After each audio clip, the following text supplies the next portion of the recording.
ആറാമത്തെ സ്കന്ധത്തിൽ അജാമിളോപാഖ്യാനത്തിലുള്ള ഭഗവന്നാമ മഹിമ, പിന്നെ നാരായണ കവചം. നാരായണ കവചം പറഞ്ഞോ? ഇല്ല. നാരായണ കവചം എന്താണ്? കവചം എന്ന് വെച്ചാൽ വെളിയിൽ നിന്നുള്ള ആയുധങ്ങളൊന്നും നമ്മളെ ബാധിക്കാതിരിക്കണമാണല്ലോ കവചം. അതുപോലെ ലോകത്തിൽ ഉള്ള വിഷയങ്ങൾ നമ്മളെ ബാധിക്കാതിരിക്കാൻ എങ്ങനെയാണ് ബാധിക്കുക എന്ന് വെച്ചാൽ, അധികവും നമ്മൾ ആ വിഷയങ്ങളെ കാണുമ്പോൾ നമ്മളുടെ ഉള്ളിൽ രാഗദ്വേഷം ഉണ്ടാവും. അങ്ങനെയാണ് നമ്മൾ അഫക്റ്റ് ആവണത്. അപ്പം അതിനൊരു കവചം ധരിക്കണം. ആ കവചമാണ് യഥാഹി ഭഗവാനേവ വസ്തുത സതസച്ഛയത് സത്യേന അനേന നഹ സർവേ യാന്തു നാശം ഉപദ്രവാഹ. ഭഗവാനാണ് എല്ലാവരിലും ഇരിക്കുന്നത്. നല്ലത് ചീത്ത ഒക്കെ, സത്ത് അസത്ത് എന്ന് പറഞ്ഞാൽ ഇവിടെ നല്ലത് ചീത്ത എന്നുള്ള അർത്ഥത്തിൽ. കാരണം അത് രണ്ടുമാണ് നമുക്ക് രാഗദ്വേഷം ഉണ്ടാക്കുക, മനസ്സിനെ വിക്ഷിപ്തമാക്കുക. അങ്ങനെ എന്തൊക്കെ കാണപ്പെടുന്നുണ്ടോ കേൾക്കപ്പെടുന്നുണ്ടോ എല്ലാ രൂപത്തിലും ഭഗവാൻ ആവിർഭവിക്കുന്നു പോകുന്നു. ഇങ്ങനെ ഈ അറിവ് ഒരു കവചം. ഈ അറിവ് കൊണ്ട് എന്ത് പ്രയോജനം എന്ന് വെച്ചാൽ, യാന്തി നാശം ഉപദ്രവാഹ. നമ്മളുടെ എല്ലാ ഉപദ്രവങ്ങളും ഒന്നിനെക്കുറിച്ച് ആലോചിച്ച് വിഷമിക്കില്ല. ഇവരെങ്ങനെ, രാജ്യം എങ്ങനെ പോയി, രാഷ്ട്രീയക്കാർ അങ്ങനെ എന്തൊക്കെയോ തോന്നുമില്ലേ. എല്ലാ രൂപത്തിലും ശ്രീരുദ്രമെടുത്ത് നോക്കിയാൽ കാണാം.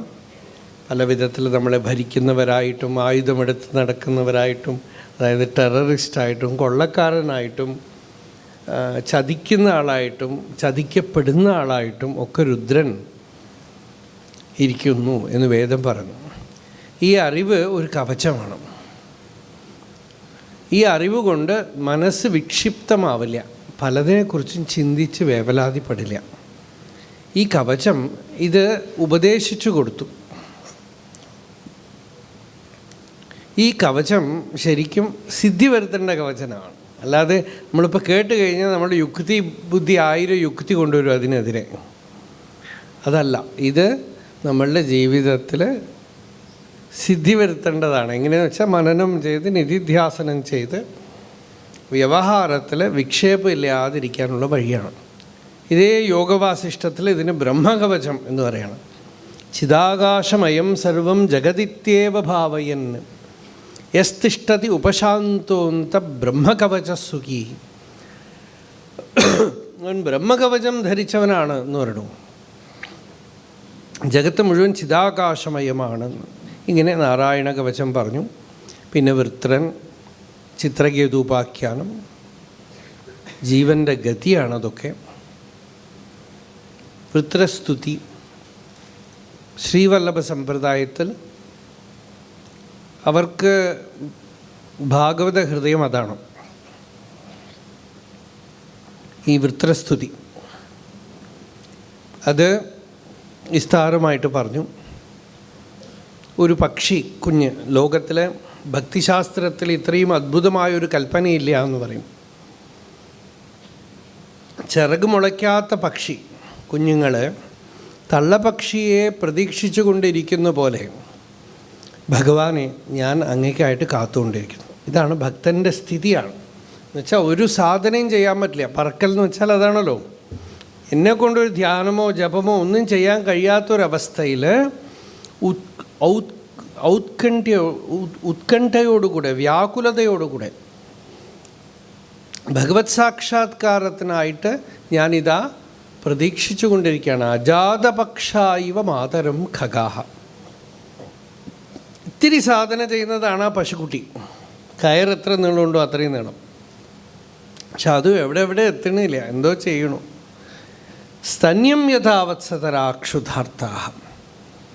പ്രിയം, ഉള്ളിൽ ഭക്തി ഉദിച്ചു. പ്രിയം പ്രിയേവ വ്യുഷിതം വിഷണ്ണ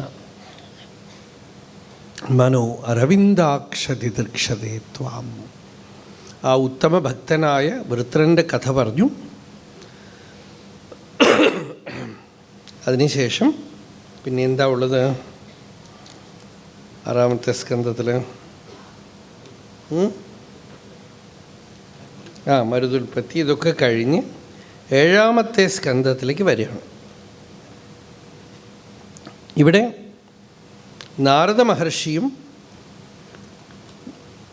യുധിഷ്ഠിരനും കൂടിയുള്ള സംവാദമാണ്.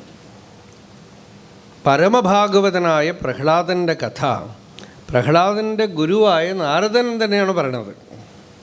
കാരണം നാരദൻ്റെ സ്പിരിച്വൽ റിസർച്ചിൻ്റെ സക്സസ്സാണ് പ്രഹ്ലാദൻ. ഒരുപാട് ശ്രമിച്ചു നോക്കി ആളുകൾക്ക് എങ്ങനെ ഈ ഭഗവത് അനുഭവത്തിനെ കൊടുക്കാൻ പറ്റുമോ ഇല്ലേ. ഇപ്പം നമ്മളുമൊക്കെ അങ്ങനെ പറയണുണ്ട്, ആർക്കും കൊടുക്കാൻ സാധിക്കും, എങ്ങനെ ശരിക്കും കൊടുക്കാൻ പറ്റില്ല. അത് spirituality can not be propagated. ഞങ്ങൾക്ക് വേറെ പണിയൊന്നും ഇല്ലാത്തതുകൊണ്ട് ഞങ്ങളിങ്ങനെ പറഞ്ഞുകൊണ്ടിരിക്കണം, നിങ്ങൾക്ക് വേറെ പണിയില്ലാത്തതുകൊണ്ട് നിങ്ങൾ കേട്ടോണ്ട്. ഇത് കൊടുക്കാനൊക്കില്ല. വിളക്കിന്ന് വിളക്ക് കൊളുത്തണ പോലെ കൊളുത്തിയെടുക്കേണ്ടതാണത്. ഇത് ഞാനിവിടെ ഇരുന്ന് പറഞ്ഞുകൊണ്ടിരിക്കുമ്പോൾ അതായിട്ട് തന്നെ ഇരുന്ന് പറയുകയാണെങ്കിൽ നിങ്ങളും അതിന് ലിങ്ക് എപ്പോഴെങ്കിലുമൊക്കെ ഉണ്ടാവുകയാണെങ്കിൽ നിങ്ങളിലേക്ക് വരും. ഇതിൽ എന്നെ കൊണ്ട് തരാനും പറ്റില്ല, നിങ്ങളെ കൊണ്ട് എടുക്കാനും പറ്റില്ല. അതാണ്. അപ്പോൾ അതാണ് അതിൻ്റെ ഒരു ആശ്ചര്യമായ കൗശലം എന്ന് പറയണത്. ആശ്ചര്യോ വക്ത കുശലോസ്യ ലബ്ധ എന്ന് പറഞ്ഞു. കുശലനാണ് അയാൾ. അപ്പം അത്തരത്തിലാണ് ഈ വിദ്യ നടക്കുന്നത്, ഈ വിദ്യയുടെ ട്രാൻസ്മിഷൻ നടക്കുന്നത്. അപ്പോൾ നാരദ മഹർഷി അങ്ങനെ കുറേ പേർക്ക് കൊടുത്തു. വയസ്സായ ആളുകൾ ഈ പ്രാചീന ബർഹിസിനൊക്കെ കൊടുത്തു. അവരൊക്കെ ഒരു നമ്മൾ പറയാറില്ലേ അല്ലേ, വയസ്സായി കഴിഞ്ഞിട്ട് ഭാഗവത സപ്താഹം. ചെറുപ്പത്തിലൊന്നും പാടില്ല. ചെറുപ്പത്തിൽ നിങ്ങൾ പഠിച്ചൊക്കെ ചെയ്യുക. വയസ്സായി കഴിയുമ്പോൾ ഭാഗവത സപ്താഹം. നമ്മുടെ വൈദ്യലിംഗ ശർമ്മ മാഷ് പറയും ഒരു കഥ. ഞങ്ങളൊക്കെ പണ്ട് രാമകൃഷ്ണാശ്രമത്തിൽ കേട്ടതാണ്. ഒരു വയസ്സായ മുത്തശ്ശൻ വയ്യാതായിട്ട് ചെവിയൊന്നും കേൾക്കുകയൊന്നുമില്ല. എന്നിട്ട് മുമ്പിൽ വന്നിരിക്കും അത്രേ സപ്താഹത്തിന്. പേരക്കുട്ടി കൂട്ടിക്കൊണ്ടുവരും. കൂട്ടിക്കൊണ്ട് വന്നിട്ട് അവിടെ ഇരുന്ന് ഉറങ്ങും. അപ്പോൾ ഈ ഭാഗവതം പറയുന്ന ആചാര്യന് ബുദ്ധിമുട്ട്. ആകപ്പാടെ 5-6 പേരേ ഉള്ളൂ. ഇദ്ദേഹം മുമ്പിൽ വന്നിരുന്ന് ഉറങ്ങും കൂടെ ചെയ്യുമ്പോൾ ഈ ആചാര്യൻ പറഞ്ഞു, ആ കുട്ടിയെ വിളിച്ചു പറഞ്ഞു, നാളെ മുതൽ ഒന്നിൽ മുത്തശ്ശനെ കൂട്ടിക്കൊണ്ടുവരരുത്. മുത്തശ്ശൻ പോകണമെന്ന് നിർബന്ധിക്കുക, വീട്ടുകാരും കൂട്ടിക്കൊണ്ടു പോകാൻ പറയാം, അവിടെയുള്ള ഉപദ്രവം സഹിക്കാതെ. അപ്പോൾ എന്നാൽ പുറകെ എവിടെ ഇരിക്കില്ലേ, മുത്തശ്ശന് മുമ്പിൽ തന്നെ ഇരിക്കണം എന്നാ പറയണമെന്നോ. അപ്പോൾ ഒരു കാര്യം ചെയ്യും, മുത്തശ്ശൻ കയ്യിൽ കോലുണ്ടല്ലോ, ഉറങ്ങുമ്പോൾ അത് പിടിച്ചൊരു കുലുക്കുക, മുത്തശ്ശനെ ഒന്ന് എണീപ്പിച്ചു വിടും. അപ്പോൾ ഈ പയ്യൻ വിളഞ്ഞ വിത്ത്. അവൻ ചോദിച്ചു, എന്ത് തരും ചോദിച്ചു ആചാര്യൻ്റെ അടുത്ത്. അപ്പോൾ ഈ ഭാഗവത ആചാര്യൻ പറഞ്ഞു, എങ്ങനെയെങ്കിലും സപ്താഹം നടന്നാൽ മതി. അപ്പോൾ പറഞ്ഞു, തനിക്ക് 1 രൂപ തരാമെന്ന് പറഞ്ഞു. അന്നത്തെ കഥയാട്ടോ. അപ്പോൾ ശരിയെന്ന് പറഞ്ഞു. അപ്പോൾ അടുത്ത ദിവസം മുത്തശ്ശനെ കൂട്ടിക്കൊണ്ടുവന്നു. മുത്തശ്ശൻ ഉറങ്ങുമ്പോഴൊക്കെ ഇവൻ കുലുക്കി വിടും. മുത്തശ്ശൻ ഇങ്ങനെ രൂക്ഷമായിട്ട് നോക്കി ഇവനെ. അതൊക്കെ കഴിഞ്ഞ് അവസാനം അടുത്ത ദിവസം വന്നപ്പോൾ അന്നത്തെ ദിവസം സക്സസ്ഫുള്ളായിട്ട് കഥയൊക്കെ കഴിഞ്ഞു. അടുത്ത ദിവസം വന്നപ്പോൾ മുത്തശ്ശൻ വീണ്ടും മുമ്പിൽ വന്നിരുന്ന് ഉറങ്ങാൻ തുടങ്ങി. ഇവൻ കോല് കുലുക്കണില്ല. അപ്പോൾ ഇടയിൽ കൂടെ ഭാഗവത ആചാര്യൻ ചോദിച്ചു, എന്ത് പറ്റിയെന്ന് ഇങ്ങനെ ആക്ഷനിൽ ചോദിച്ചു. ഇവൻ പറഞ്ഞു ഇല്ല എന്ന് പറഞ്ഞു. അപ്പോൾ പിന്നെയും ചോദിച്ചു. ഇയാൾ മുത്തശ്ശനെ എന്തോ കാണിച്ചു, മനസ്സിലായില്ല. പിന്നെ വിളിച്ചു ചോദിച്ചു, എന്തു പറ്റി? ഇല്ല, മിണ്ടാതിരുന്ന 2 രൂപ തരാമെന്ന് പറഞ്ഞു മുത്തശ്ശൻ. കൂലിക്ക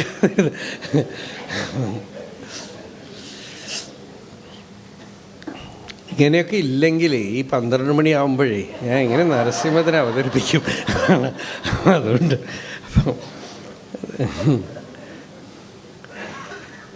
അപ്പോൾ അങ്ങനെ ശർമ്മ മാഷെ ഒന്ന് സ്മരിച്ച പോലെ ആയി ഇല്ലേ. 100 വയസ്സ് ഭാഗവതമൊക്കെ പറഞ്ഞ് ജീവിച്ച് എത്രയോ പേരെ സരളമായി ചിരിപ്പിച്ച് സന്തോഷിപ്പിച്ച് ഒരുപാട് വർഷം കൊച്ചിയിൽ വന്ന് ഭാഗവതം പറഞ്ഞിട്ടുണ്ട്. അങ്ങനെ നാരദ മഹർഷി ഭാഗവത കഥ പറയാണ്. ഭക്തിയുടെ രഹസ്യം പറയാണ് നാരദൻ. ഇങ്ങനെ വയസ്സായവർക്ക് പറഞ്ഞു കൊടുത്തു, അത് കഴിഞ്ഞ് ചെറുപ്പക്കാർക്ക് പറഞ്ഞു കൊടുത്തു. യങ്സ്റ്റേഴ്സിന് നമ്മൾ വിചാരിക്കണം ധാരാളം യങ്സ്റ്റേഴ്സ് വരണം എന്നാണ്. നാരദൻ ചെയ്ത എക്സ്പെരിമെൻ്റാണ് ഇതൊക്കെ. ശബളാശ്വന്മാർ, ഹര്യശ്വന്മാർ അവരൊക്കെ എന്തൊക്കെയോ മനസ്സിലാക്കി, ഒന്നും കാര്യമായില്ല. അപ്പം ചെറിയ കുട്ടികൾ ധ്രുവനെ പിടിച്ചു നോക്കി. അവിടെ പോലും എനിക്ക് മാനം അപമാനം, എനിക്ക് സ്ഥാനം നേടണമൊക്കെ വന്നു കഴിഞ്ഞു. അപ്പോഴാണ് ഗർഭത്തിൽ കിടക്കുന്ന ജീവൻ ഈ പ്രഹ്ലാദൻ ആ ഫീറ്റസ് ഫോമിൽ പിടിച്ചു എന്നാണ്. കരുവായി കിടന്ന് ഉൻ കരളേ നിനയ്ക്കും കരുത്തുടയേൻ. തിരുനാവുക്കരശ സ്വാമികളുടെ ഒരു ദേവാറുണ്ട്. എങ്ങനെ മനസ്സിലായോ എന്നറിയില്ല. അദ്ദേഹം പറഞ്ഞാൽ ഞാൻ ഈ ഗർഭത്തിൻ്റെ ഉള്ളിൽ ഈ ബീജമായിട്ട് കിടക്കുമ്പോൾ തന്നെ ഞാൻ പഞ്ചാക്ഷരം ജപിച്ചു തുടങ്ങി എന്നാണ് പറയുന്നത്. ആ സ്മരണയുണ്ടായത്രേ ഭാവം. അപ്പോൾ അതുപോലെ പ്രഹ്ലാദൻ്റെ ഉള്ളിലേക്ക് ഈ ആത്മതത്വം നാരദൻ ഗർഭകാലത്ത് സന്നിവേശിപ്പിച്ചു, സക്സസ്സായി. ആ പ്രഹ്ലാദനെയാണ് ഇവിടെ കഥ പറയണത്. പ്രഹ്ലാദനെക്കുറിച്ച് ചോദിച്ചു. ഹിരണ്യാക്ഷൻ വധിക്കപ്പെട്ടപ്പോൾ ശപഥമെടുത്തു. എന്താണെന്ന് വെച്ചാൽ ഇനി ആ വിഷ്ണു നിഗ്രഹം ആണ് വഴി ജീവിതത്തിൽ. ഒരു മിഷൻ അതാണെന്നാണ്. ഹിരണ്യാക്ഷേ പോത്രി പ്രവര വപുഷാ ദേവഭവതാം ഹതേ ശോകക്രോധഗ്ലപിതധൃതിരേ തസ്യ സഹജഃ.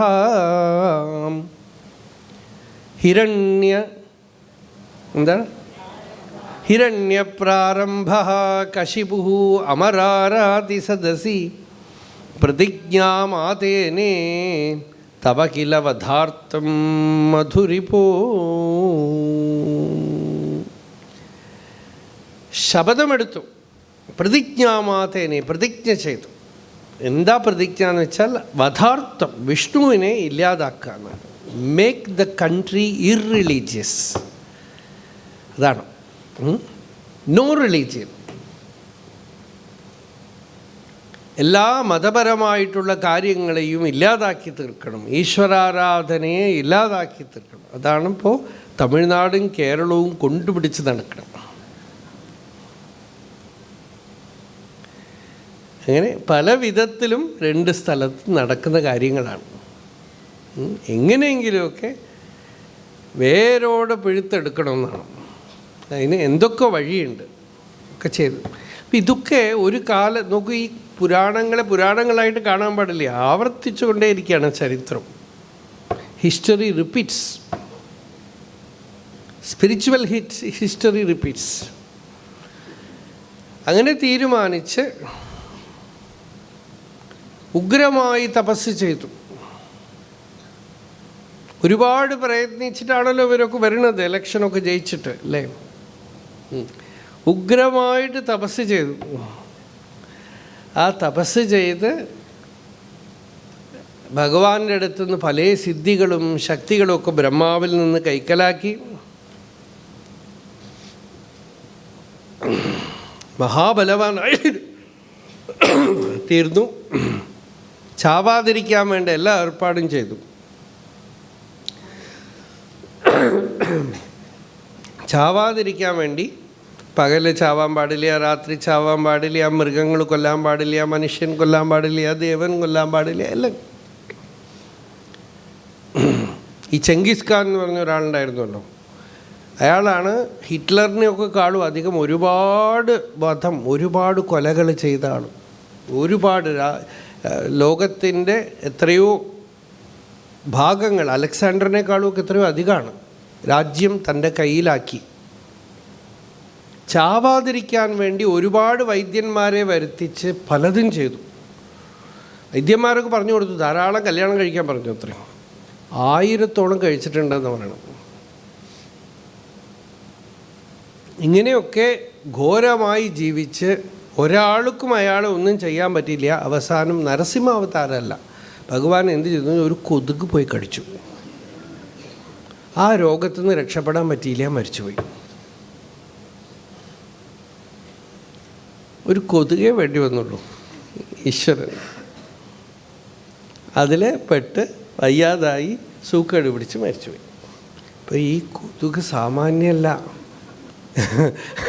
അപ്പോൾ മശകൈഹി മക്കുണൈശൈവ രാത്രയ ശിവരാത്രയ. അപ്പോൾ അങ്ങനെ ഇയാൾ വരമൊക്കെ വാങ്ങിച്ച് ഭഗവാനെ അന്വേഷിച്ച് വൈകുണ്ഠത്തിലൊക്കെ പോയി, അവിടെ എവിടെയൊക്കെ പോയി, എവിടെയും കാണാനില്ല ഈശ്വരൻ. അപ്പോൾ ഈശ്വരൻ ഇല്ല അല്ലേ? അതാണ് പറഞ്ഞുകൊണ്ടിരിക്കുന്നത്. മോഡേൺ എൻക്വസ്റ്റും അങ്ങനെയാണ്. ഈശ്വരൻ എന്ന് പറഞ്ഞ് ഏതോ ഒരു സാധനം, എന്നിട്ട് അത് ഉണ്ടോയെന്ന് അന്വേഷിക്കുക. എവിടെ കിട്ടും? അതില്ല. ഇവിടെ അന്വേഷിച്ചു, അവിടെ അന്വേഷിച്ചു, ആറ്റത്തിൻ്റെ ഉള്ളിൽ അന്വേഷിച്ചു, ഗാലാക്സിയിലൊക്കെ അന്വേഷിച്ചു, എല്ലാറ്റിലും അന്വേഷിച്ചു. ദൈവമുണ്ടോയെന്ന് അന്വേഷിച്ചു. എന്നിട്ട് ദൈവമില്ല, ഞാൻ ദൈവത്തിനെ കാണുന്നില്ല എന്ന് ഇല്ല എന്ന് ഉറപ്പിച്ച് പറയാൻ പറ്റും ധൈര്യവുമില്ല. അതാണ് ഈ ദൈവമില്ല എന്നൊക്കെ പറയുന്ന ആളുകൾ വീട്ടിൽ മുഴുവൻ പൂജയാണ്. അവർ നമ്മളെക്കാളും ഭക്തന്മാരാണ്. അങ്ങനെയാണ്, വീട്ടിലൊക്കെ പൂജയാണ്. ദൈവമില്ല എന്നൊക്കെ പറയുന്ന വലിയൊരു പാർട്ടിയുടെ ആൾ എല്ലാ തട്ടി ജയിച്ചുകൊണ്ടിരിക്കുന്ന ആൾ. ഞാൻ ശൃംഗേരി ശങ്കരാചാര്യരെ കാണാൻ ചെന്നൈയിൽ എൻ്റെ പ്രഭാഷണമുണ്ട്. അവിടെ അവരിയ്ക്കുന്നു, അവരുടെ വൈഫും കുടുംബമൊക്കെ. അപ്പോൾ ഒരു കണക്ഷനും ഇല്ല. അപ്പോൾ പുറത്തൊന്നും പറയാ, കാരണം ഇല്ല പറയുന്തോറും പേടി തോന്നുവേ. അതാണ്, ഇല്ല എന്ന് പറയുന്തോറും ഉണ്ടായെങ്കിലോ. അതുമല്ല, ഇവർക്കൊന്നും വലിയ ബുദ്ധിയൊന്നുമില്ലേ, പഠിപ്പുമില്ല, അറിവുമില്ല, യാതൊരു യുക്തിയുമില്ല, ഒരു 4ാം ക്ലാസ്സുകാരൻ്റെ ബുദ്ധി പോലും ഇല്ല. അപ്പോൾ ഇവരുടെ ദൈവം ഇല്ല എന്ന് പറയുന്ന ദൈവം തന്നെ വളരെ, അവരുടെ കോൺസെപ്റ്റ് തന്നെ വളരെ ചുവട്ടിലാണ്. അപ്പോൾ പേടിയാണ്. കാരണം ദൈവങ്ങളൊക്കെ കയ്യിൽ വാള്, കത്തി, ശൂലം ഇതൊക്കെ വെച്ചുകൊണ്ടാണ് ഇരിക്കുന്നത്. അത്രയേ ഉള്ളൂ ആ ധൈര്യം. അല്ലാതെ അതിനു വേണ്ട യുക്തിയോ, നാസ്തികനാവണമെങ്കിൽ ഇത്തിരിയൊക്കെ ധൈര്യം വേണം. അതിനുള്ള ധൈര്യമൊന്നുമില്ല. ഒരു സംസ്കാരവും ഇല്ലല്ലോ, എന്ത് ചെയ്യാൻ പറ്റും? അപ്പോൾ ഇങ്ങനെ രാജ്യം മുഴുവൻ അങ്ങനെ പടർത്തി ഈ തൻ്റെ മതം അങ്ങനെ പ്രചരിപ്പിച്ചു. അങ്ങനെ ഇരിക്കുമ്പോൾ ദേവതകളൊക്കെ ഭഗവാന്റെ അടുത്ത് ചെന്ന് പ്രാർത്ഥിച്ചു. അപ്പോൾ ഭഗവാൻ എന്താ ചെയ്യാന്ന് വെച്ചാൽ, അവരുടെ വീട്ടിൽ തന്നെ അതിന് പരിഹാരം. ഹിരണ്യകശിപുവിൻ്റെ പത്നി കയാധുവിൻ്റെ ഗർഭത്തിൽ ഒരു ശിശു വളരുന്നു.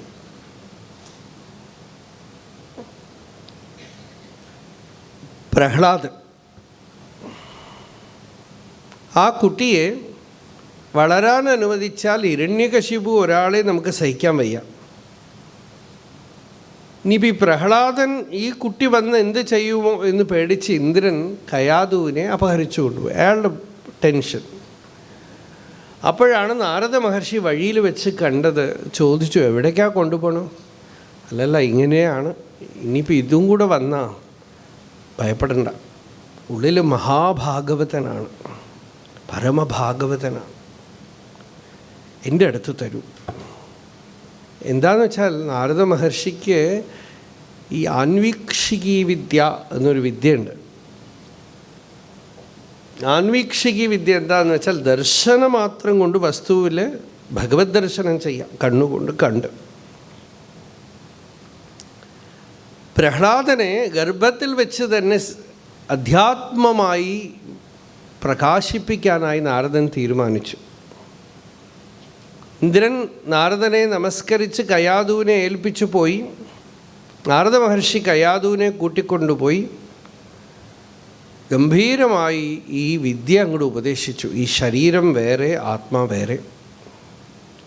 ശരീരം ജനിക്കുന്നു, വളരുന്നു, പരിണമിക്കുന്നു, ക്ഷയിക്കുന്നു, നശിക്കുന്നു. 6 വികാരങ്ങൾ ശരീരത്തിനുണ്ട്. ജായത്തെ, അസ്ഥി, വർദ്ധത്തെ, വിപരിണമത്തെ, അപക്ഷീയത്തെ, വിനശ്യതി. ഉള്ളിലുള്ള ചൈതന്യമോ അത് നിത്യമാണ്, ശാശ്വതമാണ്. അത് ക്ഷേത്രജ്ഞനാണ്. അതിന് പരിണാമാദികളില്ല. ജാഗ്രത്, സ്വപ്നം, സുഷുപ്തി എന്ന 3 അവസ്ഥകളിലും മാറാതെ പ്രകാശിക്കുന്നു. അതിനെ അധ്യക്ഷൻ എന്ന് പറയുന്നു. ആ സത്യം അറിഞ്ഞു കഴിയുമ്പോൾ ബാല്യം, കൗമാരം, യൗവനം, വാർദ്ധക്യം എന്ന അവസ്ഥകളൊക്കെ ശരീരത്തിന് മാറി മാറി വരുന്നു. മനസ്സിന് ജാഗ്രത്, സ്വപ്നം, സുഷുപ്തി എന്ന അവസ്ഥകൾ മാറി വരുന്നു. ഇതൊക്കെ മാറുമ്പോഴും ഇതിന് പുറകിൽ മാറാതെ ഇരിക്കുന്ന ചിത്ത്, ആ ചൈതന്യം, വ്യാവൃത്താസു അനുവർത്തമാനമഹമിത്യന്തസ്ഫുരന്തം സദാ. ഇതൊക്കെ മാറുമ്പോഴും മാറാതെ ഇരിക്കുന്ന ഉള്ളിലുള്ള ചൈതന്യം, ചിത്ത്, അത് ശുദ്ധ ചൈതന്യമാണ്. അത് ആത്മാവാണ്. അതാണ് നമ്മുടെ വാസ്തവമായ സ്വരൂപം. ഈ തത്വം കയാതുവിന് പറഞ്ഞു കൊടുത്തു. കയാതു ഉറങ്ങിപ്പോയി. ഗർഭകാലമാണ്, ക്ഷീണിച്ചു, ഉറങ്ങിപ്പോയി. പക്ഷെ ഗർഭത്തിനകത്തുള്ള ശിശു അത് മുഴുവൻ കേട്ടു, സ്വീകരിച്ചു. നാരദൻ്റെ ആ അനുഭവത്തിനെ ആ ശിശു സ്വീകരിച്ചു.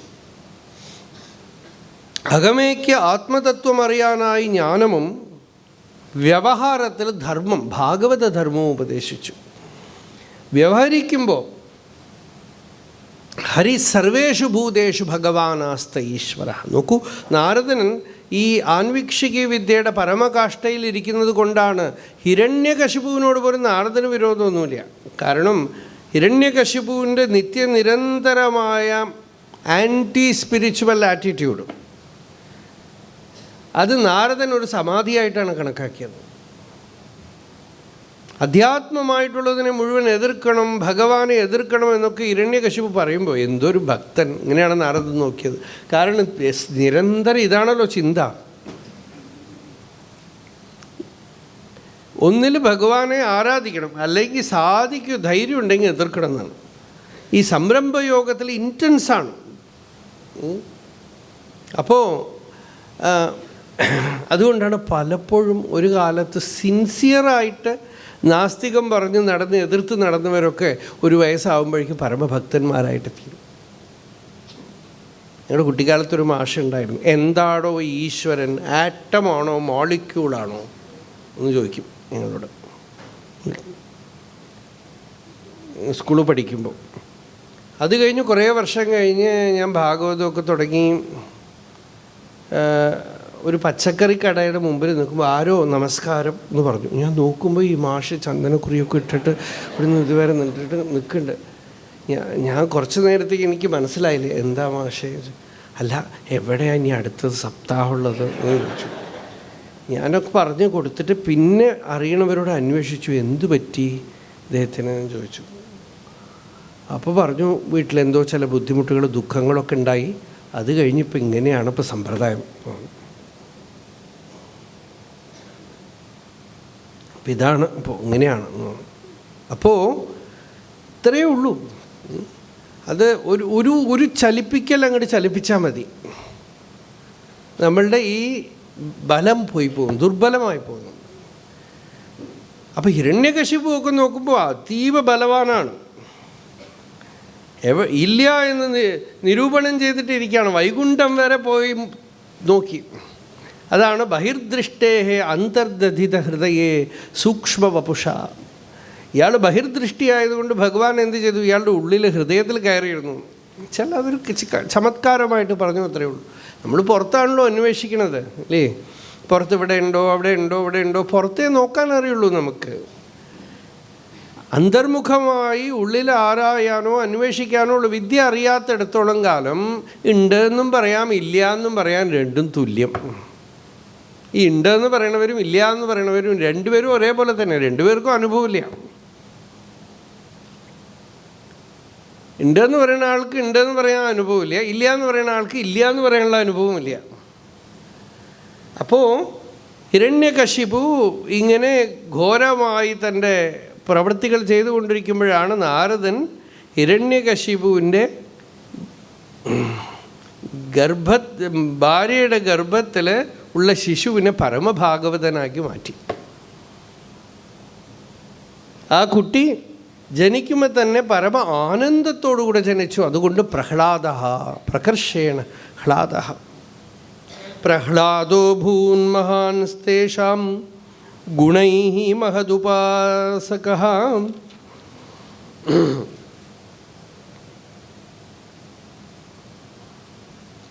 പരമസാത്വികനാണ് പ്രഹ്ലാദൻ. ബ്രഹ്മണ്യഃ ശീലസമ്പന്നഃ.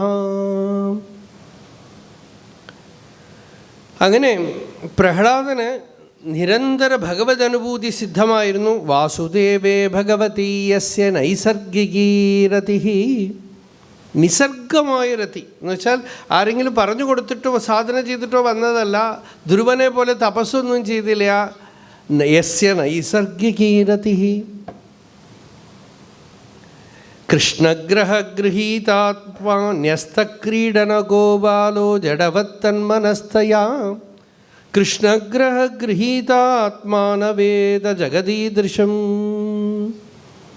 കളിപ്പാട്ടങ്ങളൊക്കെ വാങ്ങി കൊടുത്തിട്ടുണ്ട് വീട്ടിൽ. ആ കുട്ടിക്ക് കളിക്കാൻ വിവിധ തരത്തിലുള്ള കളിപ്പാട്ടങ്ങളുണ്ട്. ഹിരണ്യകശിപുവിൻ്റെ വീടാണല്ലോ, രാജാവാണല്ലോ. എല്ലാം വെട്ടാനും കുത്താനും ഒക്കെ കുട്ടികൾക്ക് പ്ലാസ്റ്റിക്കിലുള്ള ഗണ്ണൊക്കെയാണ് വാങ്ങിച്ചു കൊടുക്കുക. അതുപോലെയൊക്കെ വാങ്ങിച്ചു കൊടുത്തിട്ടുണ്ടാവും. അതൊക്കെ ഈ കുട്ടി വലിച്ചെറിഞ്ഞു എന്നാണ്. ഒന്നും ഇൻട്രസ്റ്റ് ഇല്ല. ചിലപ്പോൾ നിങ്ങൾ ശ്രദ്ധിച്ചിട്ടുണ്ടോ, ഈ കുട്ടികൾ കളിപ്പാട്ടങ്ങളൊക്കെ വേണം പറയാം. അന്ന് കളിപ്പാട്ടങ്ങൾ കൊടുത്താൽ അതൊന്നും കളിക്കുകയില്ല. അവർ അടുക്കളയിൽ പോയി വെട്ടുകത്തി, തവി ഇതൊക്കെ എടുത്തുകൊണ്ട് വരും. അപ്പോൾ എല്ലാം അവരവരുടെ സംസ്കാരം വാസനയ്ക്ക് അനുസരിച്ചൊക്കെയാണ്. അപ്പോൾ സംസ്കാരം ഉള്ളിൽ എങ്ങനെയുണ്ടോ. ഒരു മുത്തശ്ശി പറഞ്ഞു, എൻ്റെ പേരക്കുട്ടിക്ക് പുരാണമൊക്കെ അറിയാം. സ്വാമി ചോദിക്കൂ, എല്ലാ പുരാണത്തിലത്തെ പേരും പറയുന്നു. കുട്ടിയുടെ അടുത്ത് പറയൂ. കുട്ടി പറഞ്ഞേ ഇല്ല. കുറേ നേരം നിർബന്ധിച്ചു, പറയടാ. ആ കുട്ടിയാണെങ്കിലും ഈ മുത്തശ്ശി ഉപദ്രവിച്ചിട്ടെന്നൊന്നും അങ്ങോട്ട് പോയി. പിന്നെയും വിളിച്ചുകൊണ്ട് വന്ന് പിടിച്ചിരുത്തി. നോക്കൂ, പറയൂ, സ്വാമിയുടെ അടുത്ത് പറയൂ. ദുര്യോധനൻ, ദുശാസനൻ, രാവണൻ, കുംഭകർണൻ, ഇങ്ങനത്തെ ഒന്ന് വേണമെങ്കിൽ ഉരുപ്പടിയായിട്ട് ഒരു പേര്. മുത്തശ്ശി പറഞ്ഞു, വേണ്ടി കിടന്നില്ല. അവരുടെ പെരുമയ്ക്ക് വേണ്ടിയാണ് ഈ കുട്ടിയെ പിടിച്ചിരുത്തിയതേ. അത് നല്ലവണ്ണം ശരിയാക്കി കൊടുത്തു. മുത്തശ്ശി ഇനി വിളിച്ച് ആ പയ്യനെ കൊണ്ട് ആരെടുത്ത് ഒരു പേരും പറയിപ്പിക്കില്ല. അപ്പം അങ്ങനെ. അപ്പോൾ പ്രഹ്ലാദൻ അങ്ങനെയല്ല. നോക്കൂ, ഹിരണ്യകശിപുവിൻ്റെ വീട്ടിൽ നമുക്ക് ചിലപ്പോൾ ഈ അധ്യാത്മമായിട്ടൊക്കെ ഒരു വലിപ്പം വേണമെന്നൊക്കെ തോന്നുമ്പോഴേ നമ്മുടെ വീട്ടിലെ കുട്ടികൾ അങ്ങനെ ആവണം, എങ്ങനെയാണെന്ന് വിചാരിക്കും. ഹിരണ്യകശിപുവും വിചാരിച്ചു തൻ്റെ മകൻ തന്നെ പോലെ ആവണം. പക്ഷെ കുട്ടി നേരെ വിപരീതമാണ്. ഇപ്പോൾ ഹിരണ്യകശിപുവിന് ഇത് വലിയ ദുഃഖമാണ്. വീട്ടിൽ നാട്ടിൽ മുഴുവൻ ഞാൻ ഭക്തി പാടില്ല എന്നൊക്കെ പറയണു. ഇപ്പോൾ തമിഴ്നാട്ടിൽ അങ്ങനെയാണ് സ്ഥിതി. എല്ലായിടത്തും അങ്ങനെ ഇങ്ങനെ വീട്ടിൽ എല്ലാ പൂജയും നടക്കും. മനസ്സിലാവണവർക്ക് മനസ്സിലാവും. ഗംഭീരമായിട്ടുള്ള പൂജ, കാല് കഴിച്ചൂട്ട് ഒക്കെ നടക്കുന്നുണ്ട്.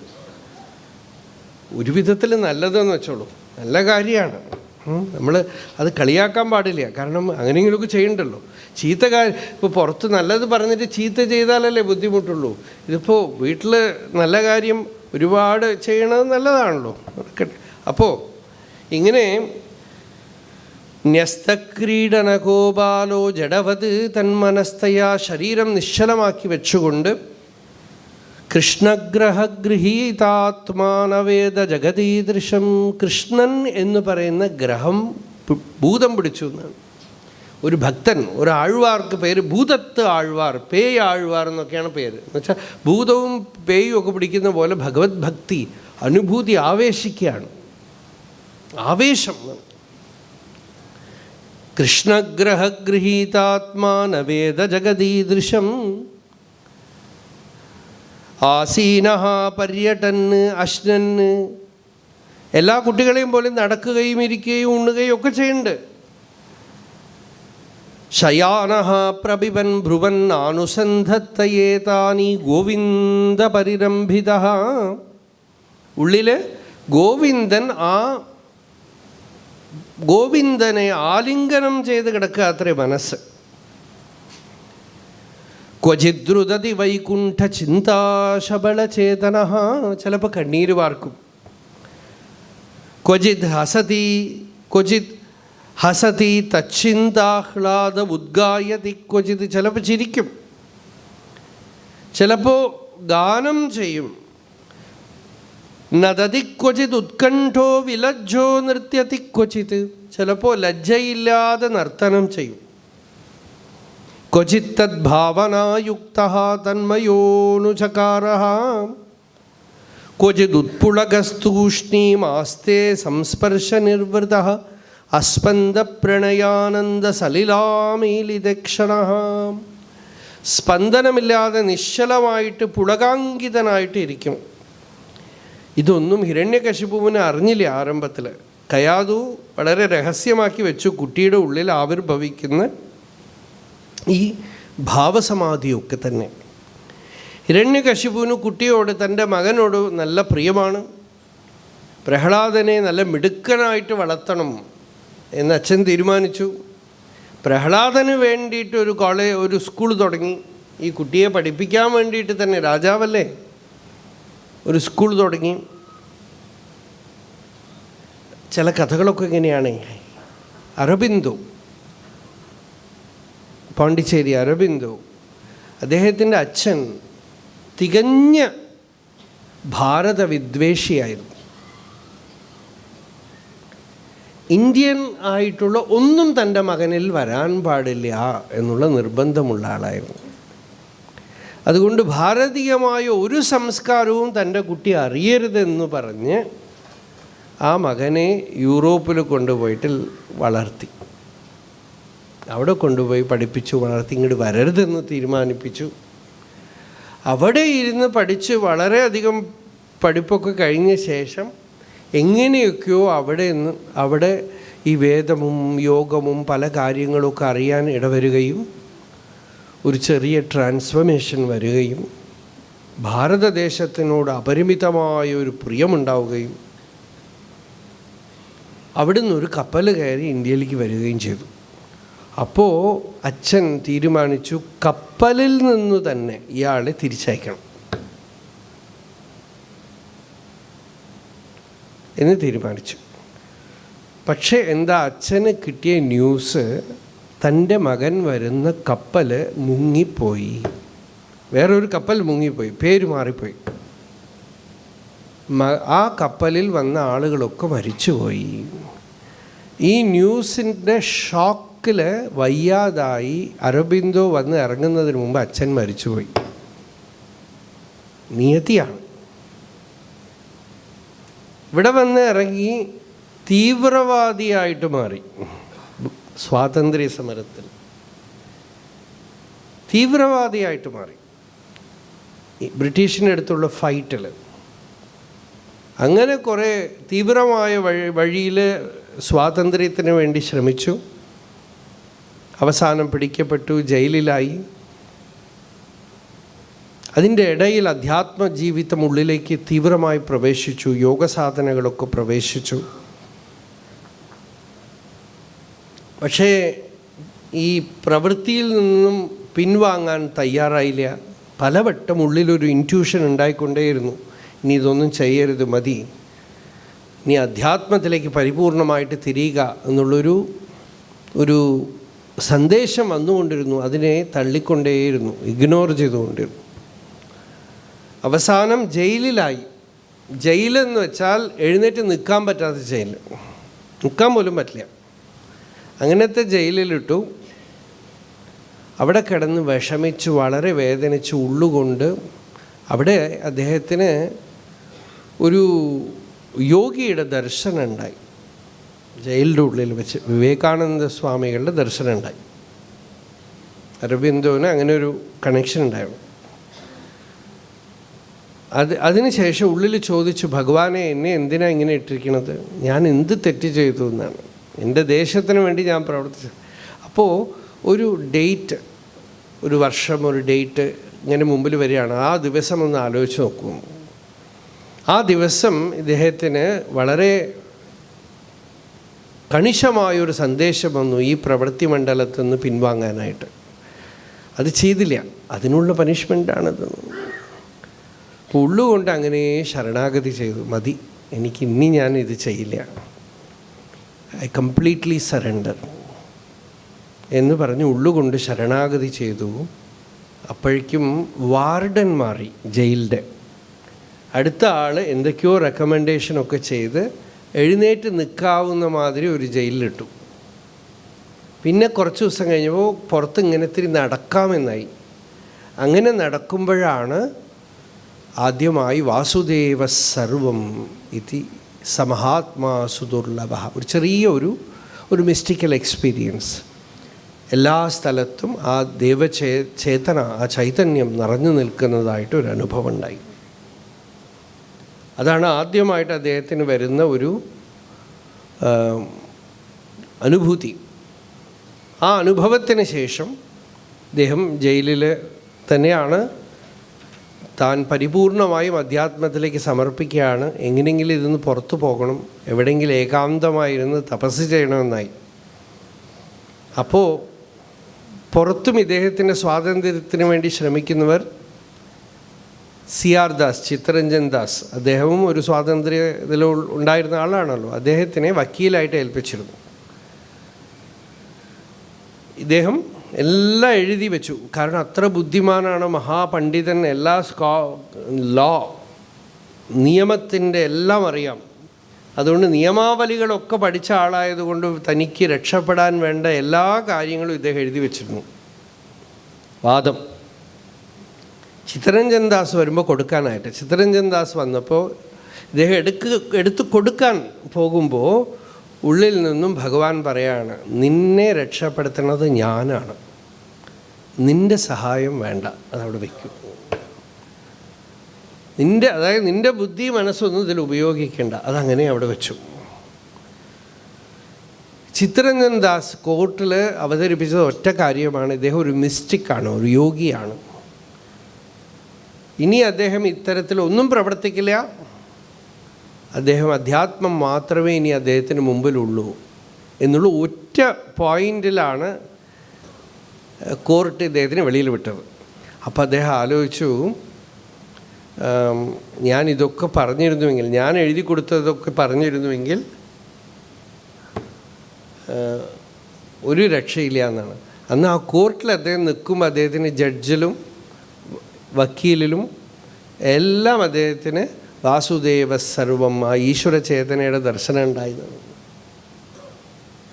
അപ്പോൾ അങ്ങനെ വെളിയിൽ വിട്ടു. നോക്കൂ, ഇതിലിപ്പോൾ ഈ കഥ പറഞ്ഞു വന്നത്, ഈശ്വര ഭക്തി വരാൻ പാടില്ല എന്ന് പറഞ്ഞ് ചെയ്താൽ ഭക്തനായിട്ട് വരുന്നു. പലരും എൻ്റെ മകന് ഇത്തിരി ഒരു ഈശ്വരഭക്തി എന്തെങ്കിലുമൊക്കെ വന്നൂടെ, അവന് ഇങ്ങോട്ട് വിളിച്ചാൽ അങ്ങോട്ട് പോവും, എന്തെങ്കിലും ജപിക്കാൻ പറഞ്ഞാൽ കേൾക്കില്ല, നല്ല കാര്യങ്ങൾ പറഞ്ഞു കൊടുത്താൽ കേൾക്കില്ല, ഇങ്ങനെ എത്ര പേര് കംപ്ലൈൻ്റ് ഉണ്ടല്ലേ. അത് നല്ല പരമ്പരയിൽ വന്നിട്ടുള്ളവർ പോലും അങ്ങനെ വരണില്ല. അപ്പം ഇതാണ് ഈശ്വരൻ്റെ ലീലാവിലാസങ്ങൾ, പൂന്താനം പറഞ്ഞ പോലെ ഭഗവാന്റെ കളി. അപ്പോൾ ഇങ്ങനെ പ്രഹ്ലാദനെ, ഇപ്പോൾ ഹിരണ്യകശിപു, പ്രഹ്ലാദൻ്റെ ചരിത്രത്തിലേക്ക് വരാം. ഹിരണ്യകശിപു ഹിരണ്യാക്ഷ മെമ്മോറിയൽ കോൺവെൻറ്റിൽ കൊണ്ടാക്കി. അവിടെ മുഖ്യമായ 2 ടീച്ചേഴ്സ് ഉണ്ട്, ചണ്ടാമർക്കന്മാർ. ശുക്രാചാര്യരുടെ മക്കളാണ്, ശിഷ്യന്മാരാണ്. ശുക്രാചാര്യരാണ് ബാക്കി അസുരന്മാരൊക്കെ ഉള്ളപ്പോൾ ഉള്ളത്. മഹാബലിക്കൊക്കെ ശുക്രാചാര്യരുണ്ട്. ഹിരണ്യകശിപുവിൻ്റെ കാര്യത്തിൽ ഈ ശുക്രാചാര്യർ എവിടെ പോയി എന്ന് വെച്ചാൽ, ശുക്രാചാര്യർ പറഞ്ഞു, പ്രഹ്ലാദൻ ജനിച്ചപ്പോൾ തന്നെ തീരുമാനിച്ചു ഇത് ശരിയാവില്ല. ശുക്രാചാര്യർ പറഞ്ഞു, ഞാനൊരു തീർത്ഥയാത്ര പോവാണ്, അപ്പോൾ എപ്പോൾ തിരിച്ചു വരും, ഒരു തൂണ് പൊട്ടും അപ്പം തിരിച്ചു വരും, അത് കഴിഞ്ഞിട്ട് വരാം, ഇനി ഇവിടെ നിന്നാൽ ശരിയാവില്ല എന്നാണ്. അപ്പോൾ ഞാൻ തീർത്ഥയാത്രയ്ക്ക് പോയിട്ട് പില്ലർ ബ്രിക്ക് അതാണ്, അത് കഴിഞ്ഞിട്ട് വരാം എന്ന് പറഞ്ഞിട്ട് പോയി ശുക്രാചാര്യർ. അപ്പോഴാണ് ഈ 2 മക്കൾ അവിടെ വിട്ടിട്ട് പോയി. ഈ ശുക്രാചാര്യർ വിചാരിച്ചിട്ട് വലുതായിട്ട് പഠിപ്പിക്കാനൊന്നും പറ്റാത്ത മക്കളാണെന്ന് തോന്നുന്നു. നമുക്ക് വേദത്തിലൊക്കെ വരും, ഉശനസവും ചണ്ടാമർക്കോ ഉശനസവും വേദത്തിലൊക്കെ വരും ഇവരുടെ പേര്. ഞാനതിൻ്റെ എന്തായാലും വിചാരം ചെയ്തിട്ടില്ല ഇവരാരാണെന്നുള്ളതൊന്നും. നമ്മൾ വ്യാഖ്യാനമൊന്നും ശരിക്കും അങ്ങോട്ട് നോക്കിയിട്ടില്ല. പക്ഷേ പുരാണത്തിൽ ഇവരിവിടുത്തെ ടീച്ചർമാരാണ്. അപ്പോൾ അവിടെ ഈ അസുരക്കുട്ടികളുമുണ്ട്, പ്രഹ്ലാദനുണ്ട്, ബാക്കി കുട്ടികളുണ്ട്. എല്ലാവരെയും വെച്ച് അവർ പഠിപ്പിച്ചു. എന്തൊക്കെ പഠിപ്പിക്കണോ എല്ലാം പഠിപ്പിച്ചു. കുട്ടികളിപ്പോൾ ഇന്നത്തെ കുട്ടികളെയൊക്കെ പഠിപ്പിക്കാനൊക്കെ ശ്രമിക്കുന്നുണ്ടല്ലോ പല വിധത്തിലും. അതൊക്കെ പഠിപ്പിച്ചു. സ്കൂളൊക്കെ ഇപ്പോൾ ഡിഫറെൻറ്റ് സ്റ്റൈലിലാണ് ഇപ്പോൾ കുട്ടികളുടെ. അപ്പം അങ്ങനെ ചെറിയ ചെറിയ കുട്ടികൾക്ക് പോലും പല വിധത്തിൽ കളികളിലൂടെ അങ്ങനെ ഇങ്ങനെ എന്തൊക്കെയോ പഠിപ്പിക്കണ കാര്യമൊക്കെ ഒന്ന് തന്നെ. പഠിപ്പിക്കണതൊക്കെ ഈ ലോകത്തിൽ മറ്റുള്ളവൻ്റെ കയ്യിലുള്ള പണം ഞാൻ എങ്ങനെ എൻ്റെ കയ്യിലാക്കും, മറ്റുള്ളവനെ എങ്ങനെ കടന്ന് മുന്നോട്ട് പോവാം, ഇതാണ് പൃഥക് ദൃഷ്ടി. ഇതാണ് ഇപ്പോൾ പറയണത്. ഇതാണ് പഠിപ്പിക്കുന്നത്. അസദ്ഗ്രാഹ എന്ന് പറഞ്ഞു. സത്യത്തിനെക്കുറിച്ച് ഭഗവാൻ സെക്യുലർ എഡ്യൂക്കേഷനാണ്. അതുകൊണ്ട് ഭഗവത് വിഷയമായിട്ടോ മറ്റോ അങ്ങനത്തെ കാര്യങ്ങളൊന്നും പറയാൻ പാടില്ല. ലൗകികമായ കാര്യങ്ങൾ മാത്രം പഠിപ്പിക്കാനായിട്ട് ഏർപ്പാടാക്കി. ഇത് കേട്ടിട്ട് പ്രഹ്ലാദൻ തീരുമാനിച്ചു, അയ്യേ ഇത് ശരിയാവില്ല എന്ന്. എത്തത്ര ഗുരുണാപ്രോക്തം ശുശ്രുവേ അനുപപാഠച്ച ന സാധു മനസാമേനെ സ്വപര അസദ്ഗ്രഹാശ്രയം. ഇതാണിപ്പോൾ പറഞ്ഞത്.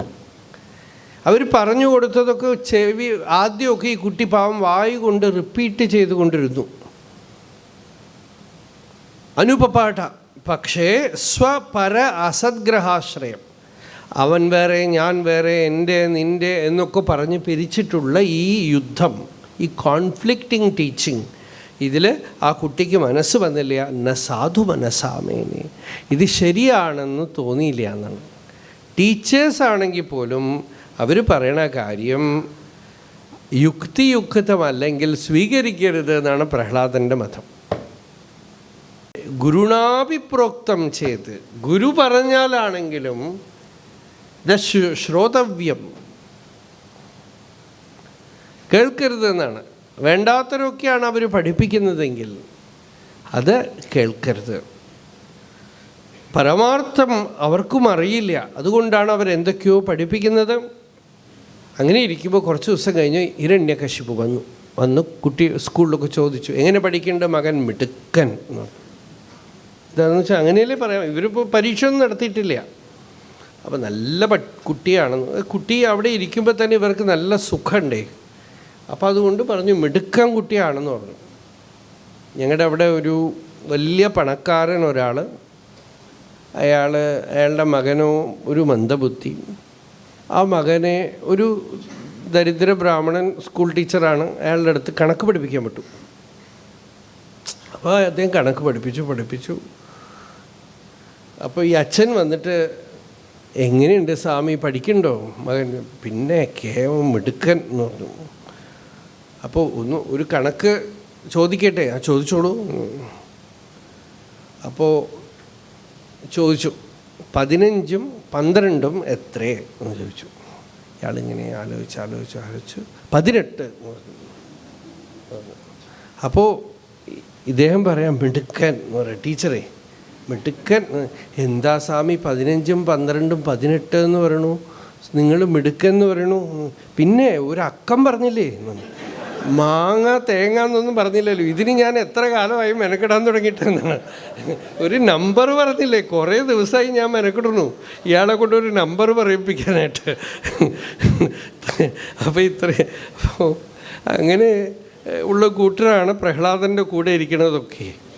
അപ്പോൾ ഇവരെയൊക്കെ വെച്ചുകൊണ്ടാണ് ഈ ചണ്ടാമർക്കന്മാർ എന്തൊക്കെയോ പറഞ്ഞു കൊടുത്തുകൊണ്ടിരിക്കുന്നത്.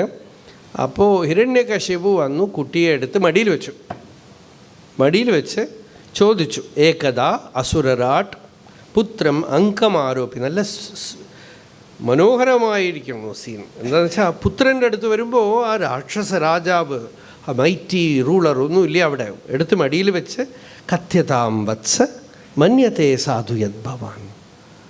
മോനെ പറയൂ, എന്താ പഠിച്ചതിൽ ഏറ്റവും നല്ലത് എന്താണെന്ന് പറയൂ എന്ന് പറഞ്ഞു. പ്രഹ്ലാദൻ വളരെ സാത്വികമായി ശാന്തമധുരമായി പറഞ്ഞു, തത്സാധു മന്യേ അസുരവർയദേഹിനാം സദാ സമുദ്വിഗ്നധിയാം അസദ്ഗ്രഹാത് ഹിത്വാത്മപാതം ഗൃഹമന്ധകൂപം വനം ഗതോ യദ്ഹരിം ആശ്രയേത.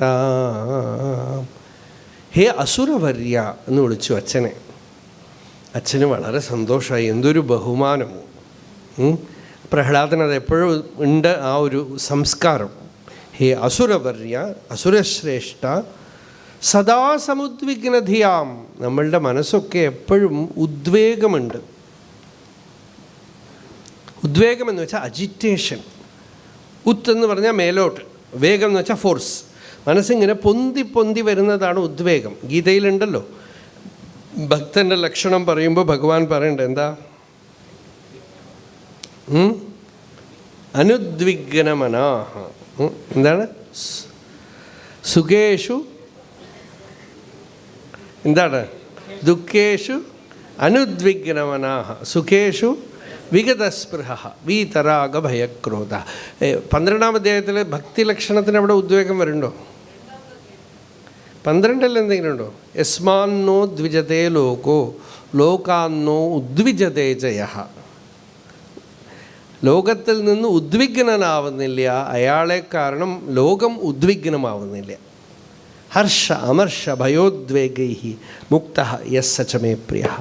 അപ്പോൾ ലോകം എന്തൊക്കെ തന്നെ ചെയ്താലും ഉദ്വേഗം വരില്ല. ലോകത്തിന് ഉദ്വേഗം കൊണ്ടൊന്നും ചെയ്യുന്നില്ല.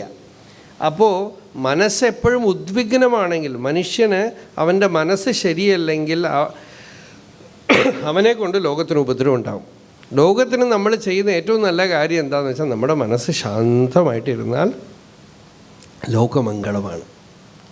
എല്ലാവർക്കും ചെയ്യാവുന്ന ഏറ്റവും നല്ല കാര്യം അതാണ്. അപ്പോൾ സദാ സമുദ്വിഗ്നധിയാം, ഈ മനസ്സ് സമുദ്വിഗ്നമാവാൻ കാരണം എന്താ? അസദ്ഗ്രഹം എന്നാണ്. അസത്തായി പ്രപഞ്ചത്തിന് വാസ്തവമെന്ന് കരുതുന്നു.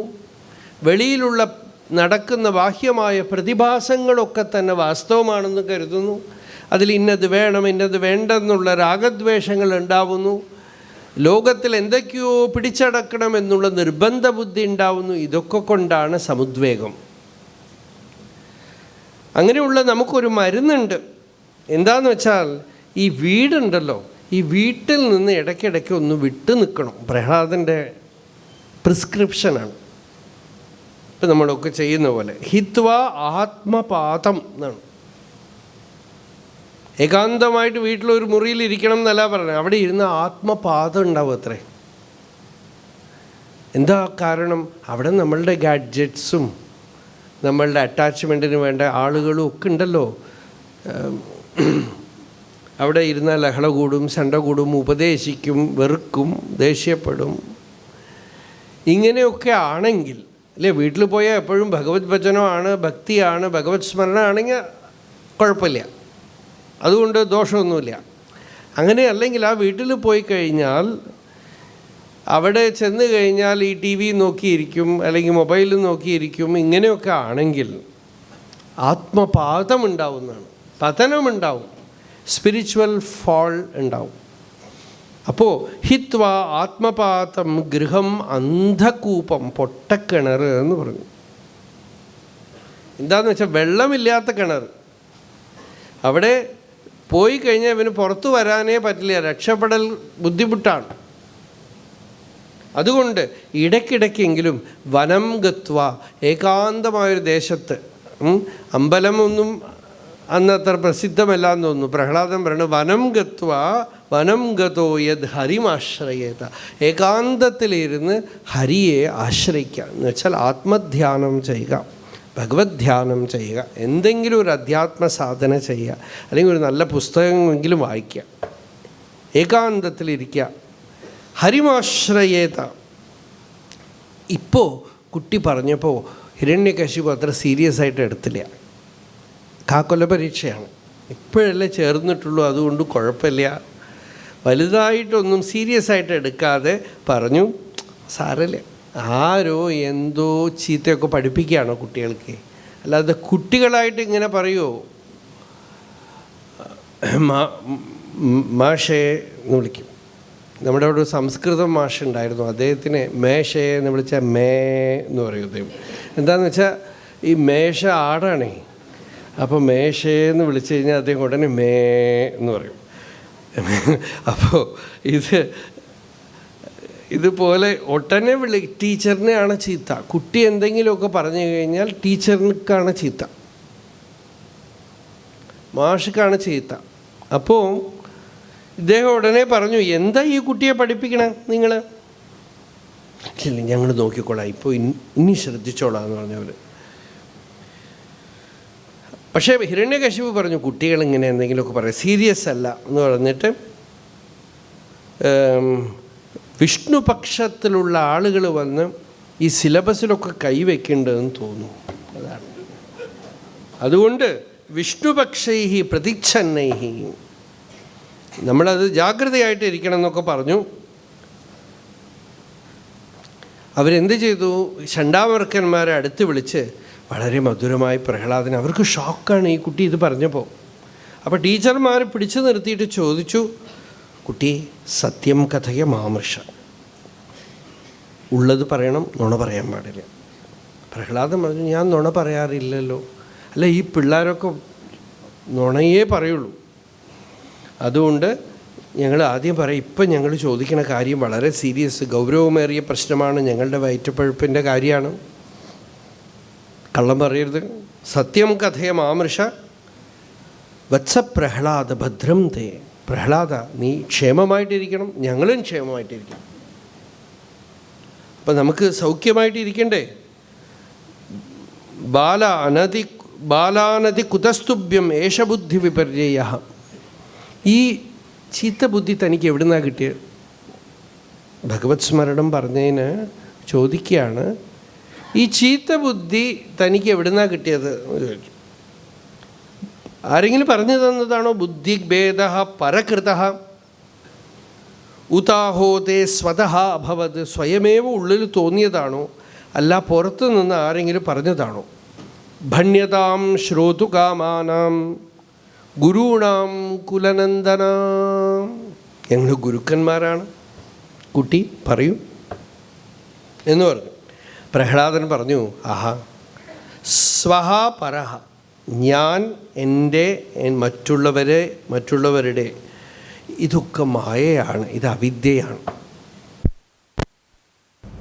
സ്വഹ പരശ്യേതി അസദ്ഗ്രാഹ പുംസാം യൻ മായയാ കൃതഃ. ഇത് വരാൻ കാരണം എന്താ അറിയോ? ഞാൻ തന്നെ ആരാണെന്ന് നിങ്ങൾക്ക് നിശ്ചയില്ല. അവനവൻ്റെ സ്വരൂപം എന്താണെന്ന് അറിഞ്ഞു കഴിയുമ്പോൾ എല്ലാവരിലും താനാണ് ഇരിക്കുന്നത് എന്നുള്ള ജ്ഞാനമുള്ളിലുണ്ടാവും. അപ്പം ഞാനെന്നോ മറ്റുള്ളവരെന്നോ തോന്നില്ല, ഈ മായയിൽ പെട്ടുപോകില്ല. ഇത് മോഹമാണ്. വിമോഹിതധിയാം ദൃഷ്ട തസ്മൈ ഭഗവതേ നമഃ എന്ന് പറഞ്ഞിട്ട് പറഞ്ഞു, സയേഷ ആത്മാ സ്വപരേതി അബുദ്ധിഭിഹി ദുരത്യയാനുക്രമണോ നിരൂപ്യത്തെ. ആ ഏകവും അദ്വയവുമായ ആത്മാവിനെ ഞാൻ, നീ എന്നൊക്കെ പിരിച്ച് വികല്പം ഉണ്ടാക്കുന്നു അറിവില്ലായ്മ കൊണ്ട്, മോഹം കൊണ്ട്. ഈ വിഷയത്തിൽ കർമ്മകാണ്ഡത്തിലുള്ളവരും മോഹിച്ചു പോയിരിക്കുകയാണ്, ദേവന്മാരും മോഹിച്ചു പോയിരിക്കുകയാണ്. എനിക്ക് ഈ ഭഗവത് ധ്യാനം എങ്ങനെ വരുന്നു? കാന്തത്തിൻ്റെ അടുത്തേക്ക് ഇരുമ്പ് പോകുന്ന പോലെ എൻ്റെ മനസ്സ് പോകുന്നു. ഇരുമ്പിൻ്റെ അടുത്ത് ചോദിച്ചാൽ ഇരുമ്പിനെ അറിയില്ല, കാന്തത്തിന് അതിൻ്റെ പ്രകൃതിയാണത്. കാന്തത്തിൻ്റെ അടുത്തേക്ക് ഇരുമ്പ് ആകർഷിക്കപ്പെട്ടു പോകുന്ന പോലെ അങ്ങനെയാണ് ഭഗവാന്റെ അടുത്തേക്ക് ജീവന്റെ യാത്ര. ഭഗവാന്റെ ആകർഷണ ശക്തി എപ്പോഴും ഉണ്ട്. ഈ ഇരുമ്പിന്റെ മേലെ മണ്ണ് കിടന്നാൽ അത് ആകർഷണത്തിന് പെടില്ല, അതാണ് കുഴപ്പം. ആ മണ്ണൊക്കെ തട്ടിക്കളഞ്ഞു കഴിഞ്ഞാൽ സ്വയമേവ ഇരുമ്പ് കാന്തത്തിനാൽ ആകർഷിക്കപ്പെട്ടു പോയിക്കോളും. നമ്മൾക്ക് ഈ ഇരുമ്പ് കാന്തത്തിനടുത്തേക്ക് പോകുന്നത് കാണുമ്പോൾ നമുക്കെന്ത് തോന്നും? ഇരുമ്പ് എന്തൊരു ഭക്തനാണ്, കാന്തം നോക്കൂ ഹൃദയമേ ഇല്ലാതെ ഇങ്ങനെ നിൽക്കുകയാണ്. ഇരുമ്പ് ഓടിച്ചെന്ന് കാന്തത്തിനെ കെട്ടിപ്പിടിക്കുകയാണെന്ന് തോന്നും. പക്ഷെ വാസ്തവത്തിൽ നടക്കുന്നത് എന്താ? കാന്തത്തിന്റെ ആകർഷണത്തിന് അഭിഭവം ചെയ്യാൻ കഴിയാതെ ഇരുമ്പ് അതിൽ പെട്ടിട്ടാണ് പോണത്. ഇരുമ്പ് ചെയ്യുന്നുണ്ട്, ഒരു എഫേർട്ട് ഉണ്ട് ഇരുമ്പിന്റെ. എന്താന്ന് വെച്ചാൽ അതിൽ പെടാതിരിക്കാൻ നോക്കുക. റെസിസ്റ്റൻസ് ഉണ്ട് ഇരുമ്പിന്. നമുക്കും അതേ ചെയ്യാൻ പറ്റുള്ളൂ. നമുക്ക് റെസിസ്റ്റൻസേ ചെയ്യാൻ പറ്റുള്ളൂ എന്നല്ലാതെ നമുക്ക് വേറൊന്നും ചെയ്യാൻ പറ്റില്ല. ആ റെസിസ്റ്റൻസിനെ എടുക്കലാണ് ഗുരുവിന്റെ ജോലി. പ്രതിബന്ധം എടുക്കലാണ്. ആ റെസിസ്റ്റൻസ് എടുത്തു കഴിഞ്ഞാൽ സ്വയമേവ ആ സത്യത്തിന് അടുത്തോളൂ. റെസിസ്റ്റൻസ് ആണ് ഇപ്പൊ പ്രശ്നം. അല്ലാതെ സാധന ചെയ്യാത്തതിന് കുഴപ്പമില്ല. സാധനയൊക്കെ തന്നെ ഈ റെസിസ്റ്റൻസ് എടുക്കാൻ വേണ്ടിയിട്ടാണ്. അപ്പോ ഇത് പറഞ്ഞതും ഇവര് പറഞ്ഞു ചൂരലെടുക്കടാ എന്ന് പറഞ്ഞു. ആനീയ താമരേ വേത്രം ചൂരൽ കൊണ്ടുവരൂ. വിഷ്ണുവിനെ ഭജിക്കുന്നു അത്രേ, വിഷ്ണു ഭജനം ചെയ്യുന്നു അത്രേ, ഭഗവത് ഭജനം ചെയ്യുന്നു അത്രേ. ഇവൻ ആരാ? ദുർബുദ്ധി. ഈ അസുര ചന്ദനക്കാട്ടിലൊരു മുൾമരം, മുൾച്ചെടി എന്നുവെച്ചാൽ ഇവരൊക്കെ നല്ല മണവും ചന്ദനവും പ്രഹ്ലാദൻ മുള്ളുമാണെന്നാണ് രാമകൃഷ്ണ പരമഹംസർ പറഞ്ഞ കഥ പോലെ. മത്സ്യം വിൽക്കുന്നവർക്ക് ഒരു പൂ കച്ചവടക്കാരന്റെ വീട്ടിൽ താമസിച്ചാൽ ഉറക്കം വരേണ്ടതാണ്. എന്താണെന്ന് വെച്ചാൽ പൂവിന്റെ സുഗന്ധം. അവസാനം ആ മീൻ കൊട്ട കൊണ്ടുവന്ന് അടുത്ത് വെച്ചിട്ട് ഇത്തിരി വെള്ളം തെളിച്ചപ്പോൾ നല്ല സുഖമായിട്ട് ഉറങ്ങിത്രേ. ഇതുപോലെയാണ് ലൗകികത്തിന്റെ ഗന്ധം അനുഭവിച്ചിട്ട് അധ്യാത്മമായിട്ടുള്ള സ്ഥലത്ത് ഇരിക്കാൻ വയ്യ. ആ പരിമളം പറ്റണില്ല. പ്രഹ്ലാദനെ മുൾച്ചെടി എന്ന് വിളിക്കാണ്. ഇവൻ ആരാ? ഒരു മുൾച്ചെടി, ചൂരൽ കൊണ്ടുവരൂ എന്നൊക്കെ പറഞ്ഞു. പിന്നെ അടിച്ചൊന്നുമില്ല, പറഞ്ഞു കൊടുത്തു. പലതും പറഞ്ഞു കൊടുത്തു. ഇതമിതം അഭദ്രായ ദൃഢമിത്യപാകുർവൻ സർവം തവ ചരണഭക്തീവ വവൃധേ. ഇവർ പഠിപ്പിച്ചതൊക്കെ അഭദ്രായ, ഇതൊന്നും മംഗളമല്ലെന്ന് കരുതിയത്രേ പ്രഹ്ലാദൻ. ഇങ്ങനെ കുറച്ചു കാലം കഴിഞ്ഞു. ഹിരണ്യകശിപു വീണ്ടും വന്നു. പ്രഹ്ലാദനെ എടുത്ത് മടിയിൽ വെച്ചു. പ്രഹ്ലാദൻ നമസ്കരിച്ചു. പരിഷ്വജ്യ, കെട്ടിപ്പിടിച്ചു. വളരെ നേരം കെട്ടിപ്പിടിച്ചു. കുറെ ദിവസം കഴിഞ്ഞിട്ട് കാണുകയാണല്ലോ. കണ്ണിൽ കണ്ണീര് വന്നു ഹിരണ്യകശിപുവിന്. നെറ്റിയിൽ ചുംബിച്ചു. എന്നിട്ട് മടിയിലെടുത്ത് വെച്ചുകൊണ്ട് പറഞ്ഞു, പ്രഹ്ലാദ് അനുച്ഛതാം താത് അധീതം കിഞ്ചിത് ഉത്തമം. പ്രഹ്ലാദ കുട്ടി പറയൂ, എന്താ പഠിച്ചതിൽ ഏറ്റവും നല്ലത്? ആ കുട്ടി പറഞ്ഞു, ആഹാ, അച്ഛന് കേൾക്കാൻ എന്തൊരു സുഖം, ഇഷ്ടം. ശ്രവണം കീർത്തനം വിഷ്ണു, സ്മരണം പാദസേവനം, അർച്ചനം വന്ദനം, ദാസ്യം സഖ്യമാത്മനിവേദനം. ഇതി പുംസാർപ്പിത വിഷ്ണു ഭക്തിശ്ചേന്നവലക്ഷണാം ക്രിയതേ ഭഗവത്യദ്ധാ തന്മന്യേ അധീതം ഉത്തമം.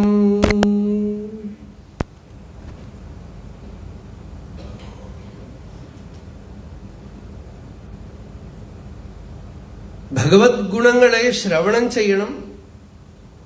നിരന്തരം അത് തന്നെ പറഞ്ഞും സ്തുതി പാടിയും കീർത്തിച്ചും ഉള്ളില് മനനം ചെയ്യണം. ഭഗവാനെ അർച്ചിക്കണം, വന്ദിക്കണം. ഭഗവത് ദാസനാണ് ഞാൻ എന്ന് ഭാവന ചെയ്യണം. ഭഗവത് ഭക്തന്മാരുടെ സഖ്യം വേണം. ഇതൊക്കെ എന്തിനാന്ന് വെച്ചാൽ അവസാനം ആത്മനിവേദനം, അബ്സല്യൂട്ട് സറണ്ടർ, കംപ്ലീറ്റ് സറണ്ടർ. അത് അങ്കിയും ബാക്കിയൊക്കെ അംഗവുമാണ്. ആത്മനിവേദനം എന്നുള്ളത് അങ്കി, ബാക്കി 8 അംഗമാണ്. ഇതാണ് നവവിധ ഭക്തി. ഈ നവവിധ ഭക്തിയെ പ്രഹ്ലാദൻ പറഞ്ഞു. ഇപ്പൊ ഹിരണ്യകശിപു കോപാവേശ ചലത്ഗാത്ര, കോപിച്ച് നെടുങ്ങിക്കൊണ്ട് എഴുന്നേറ്റ് നിന്നു. ബ്രഹ്മബന്ധോ എന്ന് വിളിച്ചു. എന്താ ഈ പഠിപ്പിച്ചിരിക്കണം കുട്ടിയെ? അല്ലേ, ഈ ബ്രാഹ്മണരെയൊക്കെ ബഹുമാനത്തോടുകൂടെ വിളിക്കുമ്പോഴേ തിരുമേനി എന്നൊക്കെ വിളിക്കും. ദേഷ്യം വന്ന നമ്പൂരി എന്ന് വിളിക്കും. അല്ലേ, പാലക്കാടൊക്കെ തമ്പുരാനെ സ്വാമി എന്നൊക്കെ വിളിക്കും. ദേഷ്യം വന്ന പട്ടരെ എന്ന് വിളിക്കും. ഒട്ടനെ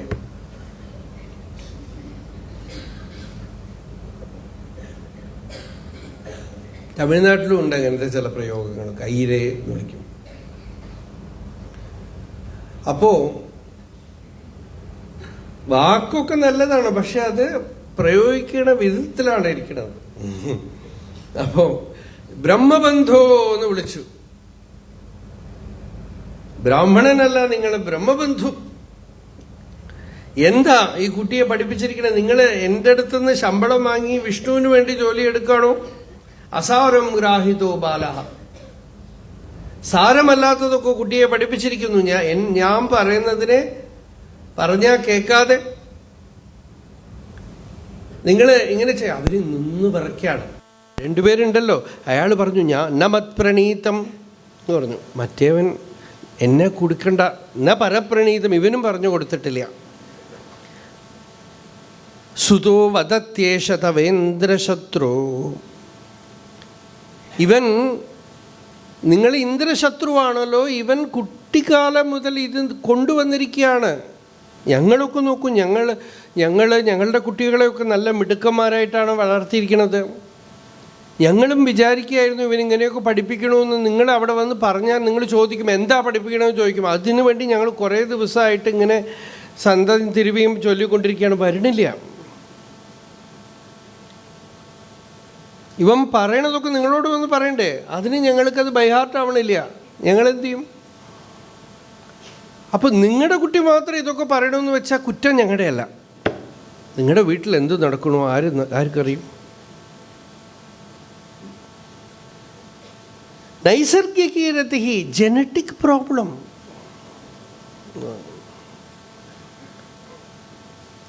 ഞങ്ങളോട് ദേഷ്യപ്പെടരുതെന്നാണ്, ജനറ്റിക്കാണെന്ന് പറഞ്ഞു എന്നാണ്. സ്കൂളിൽ ഉള്ള സൈക്കാട്രിസ്റ്റൊക്കെ ഉണ്ട് ഇപ്പോൾ സ്കൂളുകളിലൊക്കെ. അപ്പോൾ കുട്ടിക്ക് സൈക്കാട്രിസ്റ്റിനെ കാണിച്ചപ്പോൾ പറഞ്ഞു അച്ഛനോ അമ്മയുടെയോ പ്രശ്നമാണെന്ന് പറഞ്ഞു.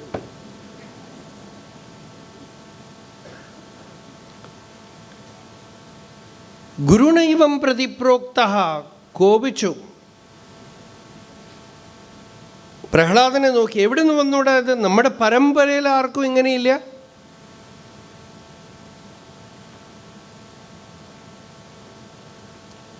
എന്തൊരു ഒരു ഗൗരവത്തോടു കൂടിയാണ്. നമ്മുടെ പരമ്പരയിലാലും ഇത്തരം ചീത്ത പ്രവൃത്തി ചെയ്തിട്ടില്ല.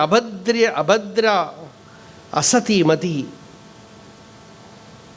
മതിർന്ന കൃഷ്ണേ പരതസ്വതോ വാ മിഥോപി പദ്യേത ഗൃഹവ്രതാനാം.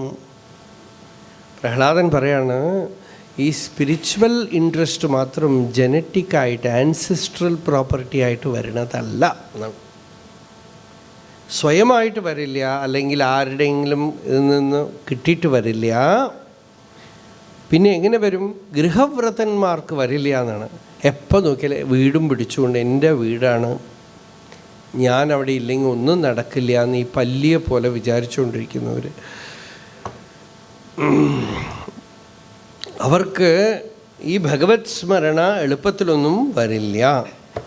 അദാന്ത ഗോപിഹി, ഇന്ദ്രിയ നിഗ്രഹമില്ലാത്തവർക്ക് വിശദാം തമിശ്രം, ഇരുട്ടിൽ നിന്നും ഇരുട്ടിലേക്ക് മനസ്സ് പോയിക്കൊണ്ടിരിക്കും. പുനഃപുനഃ ചർവിത ചർവണാനം, ചവച്ചുകൊണ്ടിരിക്കുന്നവർക്ക് ഈ അലൗകികമായ രുചി എവിടെ നിന്ന് വരും? അവർക്ക് വീണ്ടും വീണ്ടും അവർ ചർവണം, ചവച്ചുകൊണ്ടിരിക്കുകയാണ്. അവർക്ക് ഈ അലൗകികമായ സ്വാദ് മനസ്സിലാവില്ല, രുചി മനസ്സിലാവില്ല. നദേ വിദുസ്വാർത്ഥഗതിം ഹി വിഷ്ണു ദുരാശയായേ ബഹിരർത്ഥമാനിന. ബഹിർമുഖ ദൃഷ്ടികളാണവർ. അവർ കുരുടന്മാർ വഴി കാണിച്ച് കുരുടന്മാർ നടക്കുന്നതായി ഈ ലോകത്തിലാണ്. അവർ അന്ധേനൈവ നീയമാന യഥാന്ധ. കണ്ണ് കാണാത്ത ഒരാൾ കുറേ കണ്ണ് കാണാത്ത അന്ധന്മാർക്ക് വഴി കാണിക്കുന്ന പോലെയാണ് ഈ ലോകത്തിലെ യാത്ര. കുരുടും കുരുട്ടാട്ടമാടി കുരുടും കുഴുവെഴുമാറേ തിരുമൂലം. ഈ മന്ത്രത്തിന്, ഈ ഉപനിഷത്ത് മന്ത്രത്തിന് അദ്ദേഹം തിരുമന്ദിരത്തിലൊരു പാട്ടാണ്. കുരുടും കുരുട്ടാട്ടമാടി കുരുടും കുഴിവെഴുമാറേ. കുരുടും കൂടിയിട്ട് കുരുട്ടാട്ടം, രണ്ടുപേരും കൂടെ ഡാൻസ് കളിച്ച് കുഴിയിൽ പോയി വീഴുമെന്നാണ്. ഇതാണ് ഈ ലോകം. പ്രഹ്ലാദൻ അന്ധാ യഥാന്ധൈഹി ഉപനീയമാനാഹ. അതുകൊണ്ട് അച്ഛന് വാസ്തവത്തിൽ ഭക്തി വേണമെന്നുണ്ടെങ്കിൽ സർവസംഗപരിത്യാഗികളായ പരമഹംസന്മാരെ അനുസരിക്കുക. നിഷ്കിഞ്ചനാനാം പാദരജോഭിഷേകം അവർ ഹിരണ്യകശിപുവിന് പറഞ്ഞു കൊടുക്കുകയാണ്. നിഷ്കിഞ്ചനാനാം. അപ്പോൾ ഹിരണ്യകശിപുവിന് അത്ര കോപം വന്നു. സശൂലൈരാവിദ്ദഃ സുബഹുമതിതോ ദിഗ്ഗജഗണൈഃ മഹാസർപ്പൈർദഷ്ടോ അനശനഗരാഹാരവിർധുതഃ. എല്ലാം ചെയ്തു. ശൂലം കൊണ്ട് കുത്തുക, വിഷം കൊടുക്കുക, മലയിൽ നിന്ന് തള്ളിയിടുക, എല്ലാ വയലൻസും ആ കുട്ടിയുടെ മേലെ ചെയ്തു. ഇതൊക്കെ നമ്മൾ കഥ പറയുമ്പോൾ പറയുന്നു, ഹിസ്റ്ററിയിൽ ഇതൊക്കെ നടന്നിട്ടുണ്ട്. ഒരുപാട് ചരിത്രത്തിൽ ഒരുപാട് നടന്നിട്ടുണ്ട് ചരിത്രത്തിൽ. ഭക്തന്മാരുടെ കഥകളിലൊക്കെ അതിന് പ്രമാണമുണ്ട്. മീര, തിരുനാവുക്കരശു സ്വാമികൾ ഇവരൊക്കെ പാട്ട് തന്നെ പാടിയിട്ടുണ്ട്. കടലിലെടുത്തിട്ടു അത്ര ഒരു വലിയ കല്ല് മുതുകത്ത് കെട്ടിയിട്ട് അദ്ദേഹം കറ്റുണൈ പൂട്ടിയോർ കടലിനുൾപ്പായ്ച്ചനും നറ്റുണയാവത്ത് നമശിവായവേന്ന് പൊങ്ങിക്കിടന്ന് വന്നു എന്നാണ് പറയണത്. പഞ്ചാക്ഷരത്തിൽ പിടിച്ച് ഞാൻ വെളിയിൽ വന്നു. മീര പറയണ്ട്, രാണ എനിക്ക് വിഷം തന്നു, വിഷപാമ്പിനെ പറഞ്ഞയച്ചു എന്നൊക്കെ പറയുന്നുണ്ട്. വിഷുക്ക വ്യാള ബേജാം പീവത്ത് മീര നാച്ചീരിയതനെ. വിഷമൊക്കെ കുടിച്ചിട്ട് മീര അതങ്ങനെ ഡാൻസ് ചെയ്യാണ്. അപ്പോൾ ഇങ്ങനെയൊക്കെ കഥകൾ പ്രമാണത്തോടെ ഉണ്ട്. അതല്ലാതെയും പല വിധത്തിലുള്ള ബുദ്ധിമുട്ടുകൾ, കഷ്ടങ്ങളൊക്കെ പലരും അനുഭവിച്ചിട്ടുണ്ട്. അതിൻ്റെ ഒരു സാമ്പിളാണ് ഭാഗവതം ഈ കഥ പറയണത്. ആ കുട്ടിക്ക് പല വിധത്തിലുള്ള ടോർച്ചർ. പക്ഷേ അധ്യാത്മാനുഭൂതിയുടെ ഉയർന്ന പടത്തിലിരിക്കുകയാണ് പ്രഹ്ലാദൻ. ഒന്നും സീരിയസ് ആയിട്ട് എടുത്തില്ല, ഒന്നും സ്പർശിച്ചില്ല. അന്തരംഗത്തിൽ ഭഗവത് അനുഭൂതിയുടെ മണ്ഡലത്തിൽ നിന്നു. ഈ ഹിറ്റ്ലറുടെ അതിൻ്റെ പേര് കോൺസെൻട്രേഷൻ ക്യാമ്പ്, അതിൽ നിന്ന് രക്ഷപ്പെട്ടു വന്ന ചില അധ്യാത്മമായിട്ടുള്ള ആളുകളൊക്കെ ഉണ്ട്. അതിൽ വളരെ പ്രസിദ്ധമായൊരു കഥ നമ്മുടെ ഗീതാ വ്യാഖ്യാനത്തിൽ പോലും വന്നിട്ടുണ്ട്. ഒരാളെ ആ കോൺസെൻട്രേഷൻ ക്യാമ്പിൽ എന്തൊക്കെ ഉപദ്രവിച്ചു, അയാൾ അതൊക്കെ അധ്യാത്മമായി എടുത്ത് വേറെ നിവൃത്തിയില്ല. ആ വേദനയൊക്കെ അനുഭവിക്കുമ്പോഴും അത് മുഴുവൻ ട്രാൻസ്ഫോം ചെയ്ത് തൻ്റെ ആന്തരികമായ അനുഭൂതിക്ക് അനുകൂലമാക്കി മാറ്റി. ഇപ്പോൾ പ്രഹ്ലാദൻ്റെ കഥയിൽ പ്രഹ്ലാദൻ അതുകൊണ്ടൊന്നും ബാധിക്കപ്പെടാതെ ഭഗവാന്റെ അനുഗ്രഹം കൊണ്ട്, കൃപാവിശേഷം കൊണ്ട് അസംസ്പൃഷ്ടനായിട്ടിരുന്നു. അങ്ങനെ അപ്പോൾ ഈ അസുരക്കുട്ടികൾ വന്ന്, ടീച്ചേഴ്സ് വന്നിട്ട് പറഞ്ഞു, കുറച്ചു കാലം കൂടെ ഞങ്ങൾ പാഠശാലയിൽ വയ്ക്കാം. കാരണം അവർ മനസ്സിലാക്കി ഹിരണ്യകശിപു തോറ്റു ഇപ്പം തന്നെ. അപ്പോൾ അവർക്കാണെങ്കിൽ പ്രഹ്ലാദൻ പാഠശാലയിൽ നിന്ന് പോയ ശേഷം ഉറക്കില്ല, ഒരു സുഖമില്ല. അപ്പോൾ കുറച്ച് ദിവസം ഇവനെ കൊണ്ടുവന്ന് വെച്ച് പിള്ളേരുടെ നടുക്ക് വിട്ട് ഇവർ സംസാരിക്കണതൊക്കെ ഒളിഞ്ഞു നിന്ന് കേൾക്കണം തീരുമാനിച്ചാണ്. അപ്പോൾ പ്രഹ്ലാദനെ കൂട്ടിക്കൊണ്ടുവന്ന് പാഠശാലയിൽ വെച്ച് ഹിരണ്യകശിപുവിനോട് പറഞ്ഞു, ഞങ്ങൾ ഇനി ശരിയാക്കി തരാമെന്ന് പറഞ്ഞു. ഇത്രയും ദിവസം ശരിയാക്കിയതല്ലേ. അപ്പോൾ കൊണ്ടുവന്നിട്ട് അസുരക്കുട്ടികളുടെ അടുത്ത് വിട്ടു. അവിടെ ഗംഭീരമായ ഉപദേശമാണ് പ്രഹ്ലാദൻ്റെ ഉപദേശം. കൊച്ചുകുട്ടിയായിരിക്കുമ്പോൾ തന്നെ ഭഗവത് ഭക്തി ചെയ്യണം. കൗമാര ആചരേത് പ്രാജ്ഞ ധർമാൻ ഭാഗവതാനിക ദുർലഭം മാനുഷം ജന്മ തതപ്പി അധ്രുവമർത്ഥതം. നമ്മളുടെ മനുഷ്യജന്മം ദുർലഭമാണ്. എത്ര കാലം ഉണ്ടാവുമെന്നറിയില്ല, എപ്പം മരിച്ചു പോകുമെന്നറിയില്ല. അതുകൊണ്ട് കുട്ടിക്കാലം മുതൽക്ക് തന്നെ ഭഗവത് സ്മരണ തുടങ്ങണം. മനുഷ്യന് ആയുസ് എപ്പോൾ വേണമെങ്കിലും പോവാം. വയസ്സായിട്ടേ പോകാൻ പാടുള്ളൂ എന്നൊന്നുമില്ല, എപ്പോൾ വേണമെങ്കിലും പോവാം. അതുകൊണ്ട് ഈ ഭഗവത് ഭക്തി ചെയ്യുക എന്നുള്ള ഈ ധർമ്മത്തിനെ വളരെ ചെറുപ്പത്തിൽ തന്നെ പഴകണം. ഇതൊക്കെ പറഞ്ഞു. അതൊരു ബുദ്ധിമുട്ടുള്ള കാര്യമല്ല. കാരണം ഭഗവാൻ നമ്മളുടെ ആത്മാവായി നിരന്തരം പ്രകാശിക്കുന്നു. അതുകൊണ്ട് ആത്മത്വാത് സർവഭൂതാനാം സിദ്ധത്വാദിഹ സർവതഃ. ഇങ്ങനെയൊക്കെ പറഞ്ഞുകൊണ്ടിരിക്കുമ്പോൾ കുട്ടികൾ ചോദിച്ചു, നിനക്ക് ഈ അറിവ് എവിടെ നിന്ന് വന്നു? നാരദ മഹർഷി തനിക്ക് ഉപദേശിച്ച കഥയൊക്കെ പറഞ്ഞു. ഇത്രയൊക്കെ ആയി. കുട്ടികളൊക്കെ തന്നെ ട്രാൻസ്ഫോമായി, നല്ല മിടുക്കന്മാരായി. ഈ ചണ്ടാമർക്കന്മാർ അല്ലെങ്കിൽ പാവം വളരെ ബുദ്ധിമുട്ടായിരുന്നു ഈ അസുരപ്പിള്ളാരെ വെച്ചിട്ടേ. ആചാര്യന് ഉറങ്ങിയ കഥന വയ്ക്കാം, ആ മുറിയുടെ അകത്തേക്ക് എന്തെങ്കിലുമൊക്കെ കടത്തിവിടുക, ഇങ്ങനെയൊക്കെ ആ പിള്ളേരൊക്കെ വളരെ സാത്വികരും ഒക്കെ ആയി കഴിഞ്ഞപ്പോൾ ചണ്ടാമർക്കന്മാർ തീരുമാനിച്ചു ഇനിയും ഇവിടെ വെച്ചുകൊണ്ടിരുന്നു കഴിഞ്ഞാൽ പ്രശ്നമാവും, അതുകൊണ്ട് അതിനു മുമ്പ് ഹിരണ്യകശിപുവിൻ്റെ അടുത്ത് കൊണ്ട് ഏൽപ്പിച്ചേക്കാമെന്ന് തീരുമാനിച്ചു. അവർ നേരെ ചെന്ന് പറഞ്ഞു രാജാവിൻ്റെ അടുത്ത്, ഞങ്ങളെ കൊണ്ടാവുന്നതൊക്കെ ശ്രമിച്ചു, ഒരു രക്ഷയില്ല. ഇപ്പോൾ യൂണിവേഴ്സിറ്റി മുഴുവൻ ഇങ്ങനെ ആയിക്കഴിഞ്ഞു. അവിടെ ഉള്ളവർ മുഴുവൻ എല്ലാവരും ഭക്തന്മാരായി കഴിഞ്ഞു. പ്രിയതേ അമലയാ ഭക്ത്യാ ഹരിരന്യദ്വിഡംബരം എന്നൊക്കെ പറഞ്ഞ് പഠിപ്പിച്ചു കഴിഞ്ഞു. അതുകൊണ്ട് രാജൻ ഞങ്ങളെ കൊണ്ട് പറ്റില്ല എന്ന് പറഞ്ഞു. അപ്പോൾ ഹിരണ്യകശിപു കോപിഷ്ഠനായി പുത്രം ഹന്തും മനോദധേ. വളരെ വിനയമായിട്ടാണ് നിൽക്കുന്നത് പ്രഹ്ലാദൻ. ഹേ ദുർവിനീത മന്ദാത്മൻ കുലഭേദകര അധമാ സ്തബ്ധം മച്ചാസനോദ്ധൂതം നേഷ്യേ ത്വാദ്യ യമക്ഷയം ക്രുദ്ധസ്യ യസ്യ കമ്പന്തെ ത്രയോ ലോകാഃ സഹേശ്വരാഃ തസ്യ മേ അഭീതവൻ മൂഢ ശാസനം കിം ഫലോത്യഗാഃ. എന്താടോ തൻ്റെ ബലം എന്ന് ചോദിച്ചു. എന്താ തൻ്റെ ബലം? ബലം മേ വൈകുണ്ഠഃ തവ ച ജഗതാം ചാപി സബലം സയേവ ത്രൈലോക്യം സകലമിതി ധീരോയമഗതീത്. എനിക്ക് ബലം വൈകുണ്ഠഃ, ഭഗവാനാണ്. ന കേവലം മേ ഭവതശ്ച രാജൻ സവൈ ബലം ബലിനാം ച അപരേഷാം. അങ്ങ് കൈ ഉയർത്തി ഇങ്ങനെ ചോദിക്കുന്നുണ്ടല്ലോ, ഈ ചോദ്യത്തിനുള്ള ബലം തന്നെ വൈകുണ്ഠഃ, നാരായണനാണ് എന്ന് പറഞ്ഞപ്പോൾ അങ്ങ് എത്രയോ പുറത്തുള്ള ശത്രുക്കളെയൊക്കെ ജയിച്ചു. അങ്ങയുടെ ഉള്ളിൽ തന്നെ ഉണ്ട് കാമം, ക്രോധം, ലോഭം, മോഹം, മതം, മാത്സര്യം മുതലായ ശത്രുക്കൾ. ഇവരൊന്നും ജയിക്കാൻ അങ്ങേക്ക് കഴിഞ്ഞില്ലല്ലോ. രാഗദ്വേഷങ്ങളെ ജയിച്ചില്ലല്ലോ.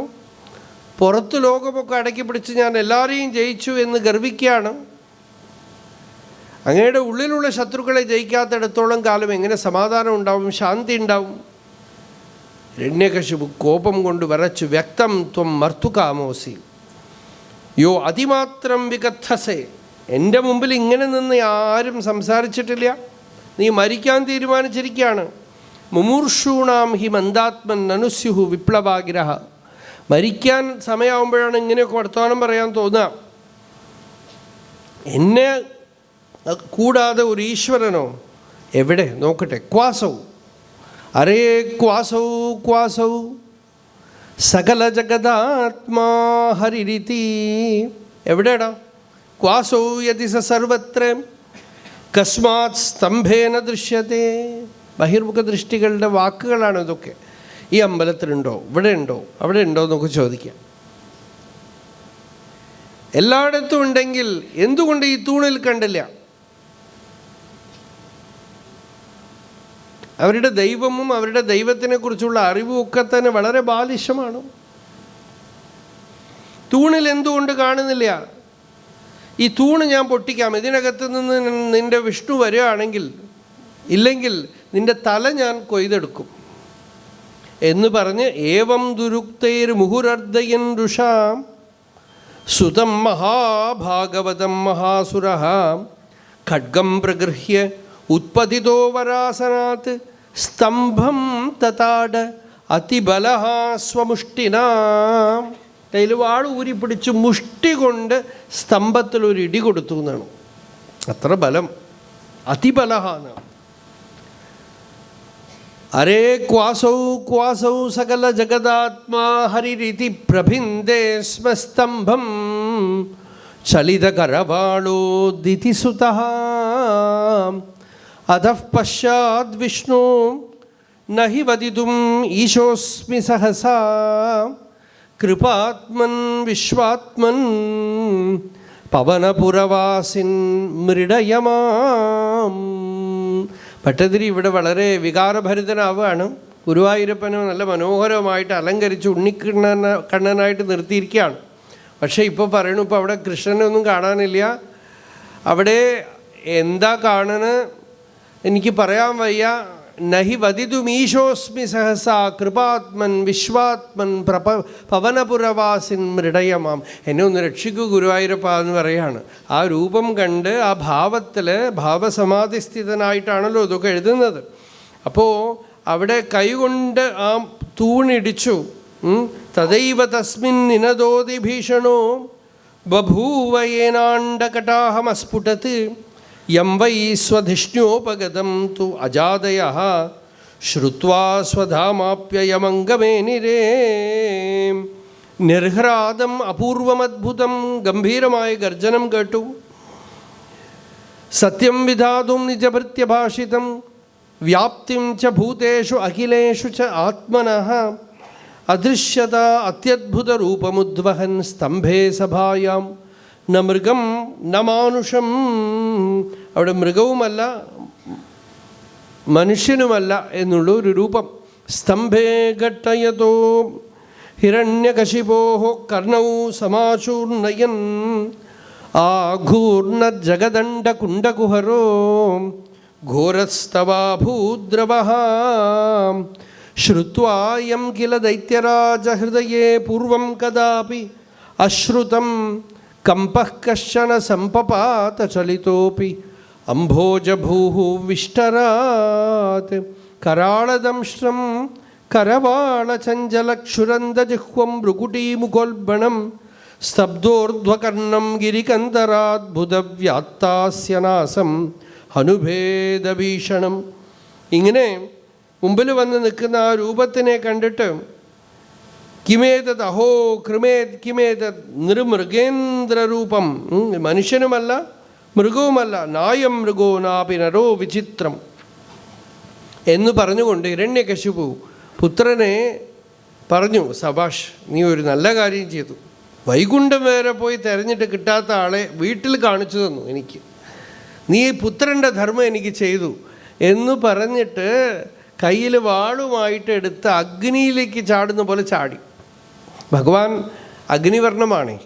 അഗ്നിവർണ്ണത്തിലാണ് തപ്തസ്വർണ്ണ സുവർണദതി രൂക്ഷാക്ഷം സടാകേസര പ്രോത്കമ്പ കുംഭിതാംബരമഹോ ജിയാ തവേദം വപുഹു. അങ്ങനെ ജ്വലിച്ചുകൊണ്ട് അഗ്നി പോലെ തിളങ്ങിക്കൊണ്ടാണ് നിൽക്കുന്നത്. ഹിരണ്യകശിപുവിനെ കുറച്ചു നേരം കളിക്കാൻ വിട്ടു. ഭഗവാൻ പിടിച്ചു. പിന്നെ ഗരുഡൻ സർപ്പത്തിനെ പിടിക്കുന്ന പോലെ പിടിച്ചു. എന്നിട്ട് എടുത്തു കൊണ്ടുപോയി പടിയിലിരുന്നു, തൻ്റെ മടിയിൽ വെച്ചു. വക്ഷസ്ഥലം കീറിയെടുത്ത് കുടൽമാലയെടുത്ത് കഴുത്തിലിട്ടു. ഘോരമായി ഗർജിച്ചു. മൃത്യുവാണേ, മൃത്യു ഏതോ രൂപം, അത്രയേ ഉള്ളൂ. മൃത്യു ഈ രൂപത്തിൽ വന്നു. അവിടെ മൃത്യു വരില്ല എന്ന് വിചാരിച്ചതാണ്, മൃത്യു ഈ രൂപത്തിൽ വന്നു. അങ്ങനെ സന്ധ്യാസമയം, രാവുമല്ല പകലുമല്ല, അകത്തുമല്ല പുറത്തുമല്ല, ഹിരണ്യകശിപുവിനെ ഭഗവാൻ വധിച്ച് ഘോരമായി ഗർജിച്ച് നിൽക്കിയ ദേവതകളൊക്കെ ഓരോരുത്തരായി വന്ന് സ്തുതിച്ചു. ബ്രഹ്മാവ്, രുദ്രൻ, ഇന്ദ്രൻ, ഋഷികൾ, പിതൃക്കൾ, സിദ്ധന്മാർ, വിദ്യാധരന്മാർ, നാഗന്മാർ, മനുക്കൾ, പ്രജാപതികൾ, ഗന്ധർവന്മാർ, ചാരണന്മാർ, യക്ഷന്മാർ, കിംപുരുഷന്മാർ, വൈതാളികർ, കിന്നരന്മാർ, വിഷ്ണു പാർഷദർ എല്ലാവരും സ്തുതിച്ചു. ആ സ്തുതി കൊണ്ടൊന്നും കോപമടങ്ങാതെ ഘോരമായി ഗർജിച്ചു കൊണ്ടിരിക്കുന്നു. മഹാലക്ഷ്മി മുമ്പിൽ വന്നു. ലക്ഷ്മിക്ക് പോലും ഭയമായി പോയി. പ്രഹ്ലാദൻ ചെന്ന് പരമപ്രശാന്തനായി ചെന്ന് ബ്രഹ്മാദി ദേവതകളെ കൊണ്ട് പ്രചോദിപ്പിക്കപ്പെട്ടനായി പ്രഹ്ലാദൻ ചെന്ന് നമസ്കരിച്ചു. ശിരസിൽ കൈവച്ച് ഭഗവാൻ ശാന്തമായി പ്രഹ്ലാദനെ ആശീർവദിച്ചെടുത്ത് മടിയിൽ വെച്ചു അത്രേ. അങ്ങനെ പ്രഹ്ലാദന് ഭക്തലോക ചക്രവർത്തിയായി ശിരസിൽ ഭഗവാന്റെ കൈ തന്നെ കിരീടം. അങ്ങനെ എത്ര വിഷമം അനുഭവിച്ചു ഈ കുട്ടി. അസ്തൗഷീത് ഹരിം ഏകാഗ്രമനസാ സുസമാഹിത. ഹരിയെ സ്തുതിച്ചു.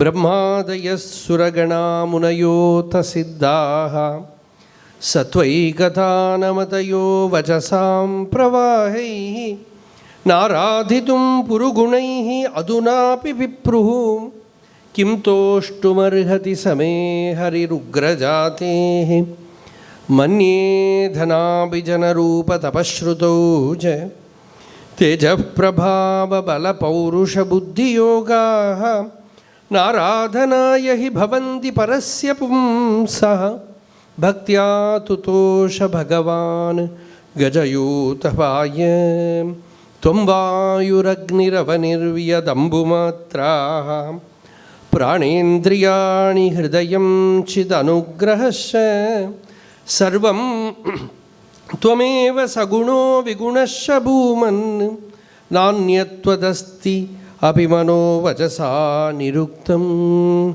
നൈതേ ഗുണാന ഗുണിനോ മഹദാദയോ യേ സർവേ മനഃപ്രഭൃതയഃ സഹദേവമർത്യാഃ ആദ്യന്തവന്ത ഉരുഗായ വിദന്തി ത്വാം ഏവം വിമർശ്യ സുധിയോ വിരമന്തി ശബ്ദാദ് തത്തേർഹത്തമ നമസ്തുതി കർമ്മപൂജാ കർമ്മസ്മൃതിശരണയോഃ ശ്രവണം കഥായാം സംസേവയാ ത്വയി വിനേതി ഷഡംഗയാ കിം ഭക്തിം മുഹുഃ പരമഹംസ ഗതൗ ലഭേതാം. പരമഹംസഗതിയിലുള്ള ഭക്തി ലഭിക്കുമെന്നാണ് ഈ സ്തുതി. വിസ്താരമായ പ്രഹ്ലാദസ്തുതി.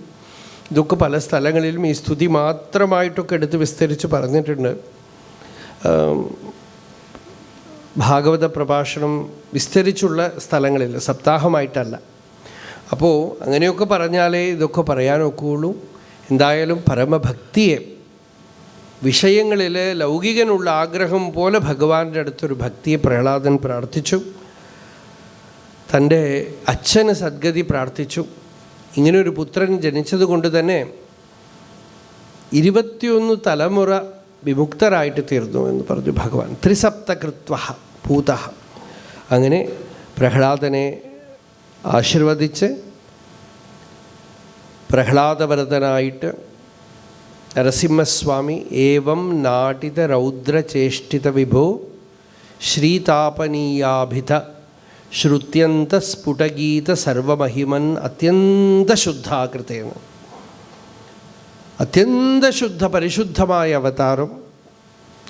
ഇങ്ങനെ രുദ്രചേഷ്ട നടിച്ചു എന്നാണ്. ഏവം നാടിത രൗദ്രചേഷ്ടിത വിഭു ശ്രീതാപനീയാഭിത. നരസിംഹ പൂർവതാപനി, ഉത്തരതാപനി ഉപനിഷത്തുകളിലൊക്കെ പ്രസിദ്ധമായ അവതാരം.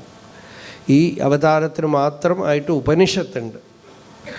ആ ഉപനിഷത്ത് നരസിംഹ പൂർവതാപനി ഉപനിഷത്ത്.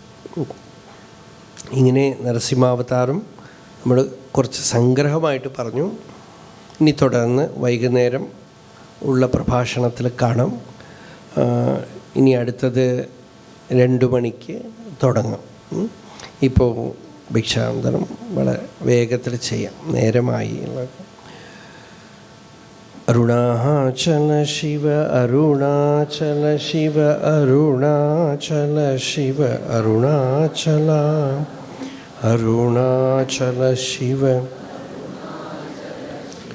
അരുണാചല ശിവ അരുണാചല അരുണാചല ശിവ അരുണാചല ശിവ അരുണാചല ശിവ അരുണാചല അരുണാചല ശിവ അരുണാചല ശിവ അരുണാചല ശിവ അരുണാചല.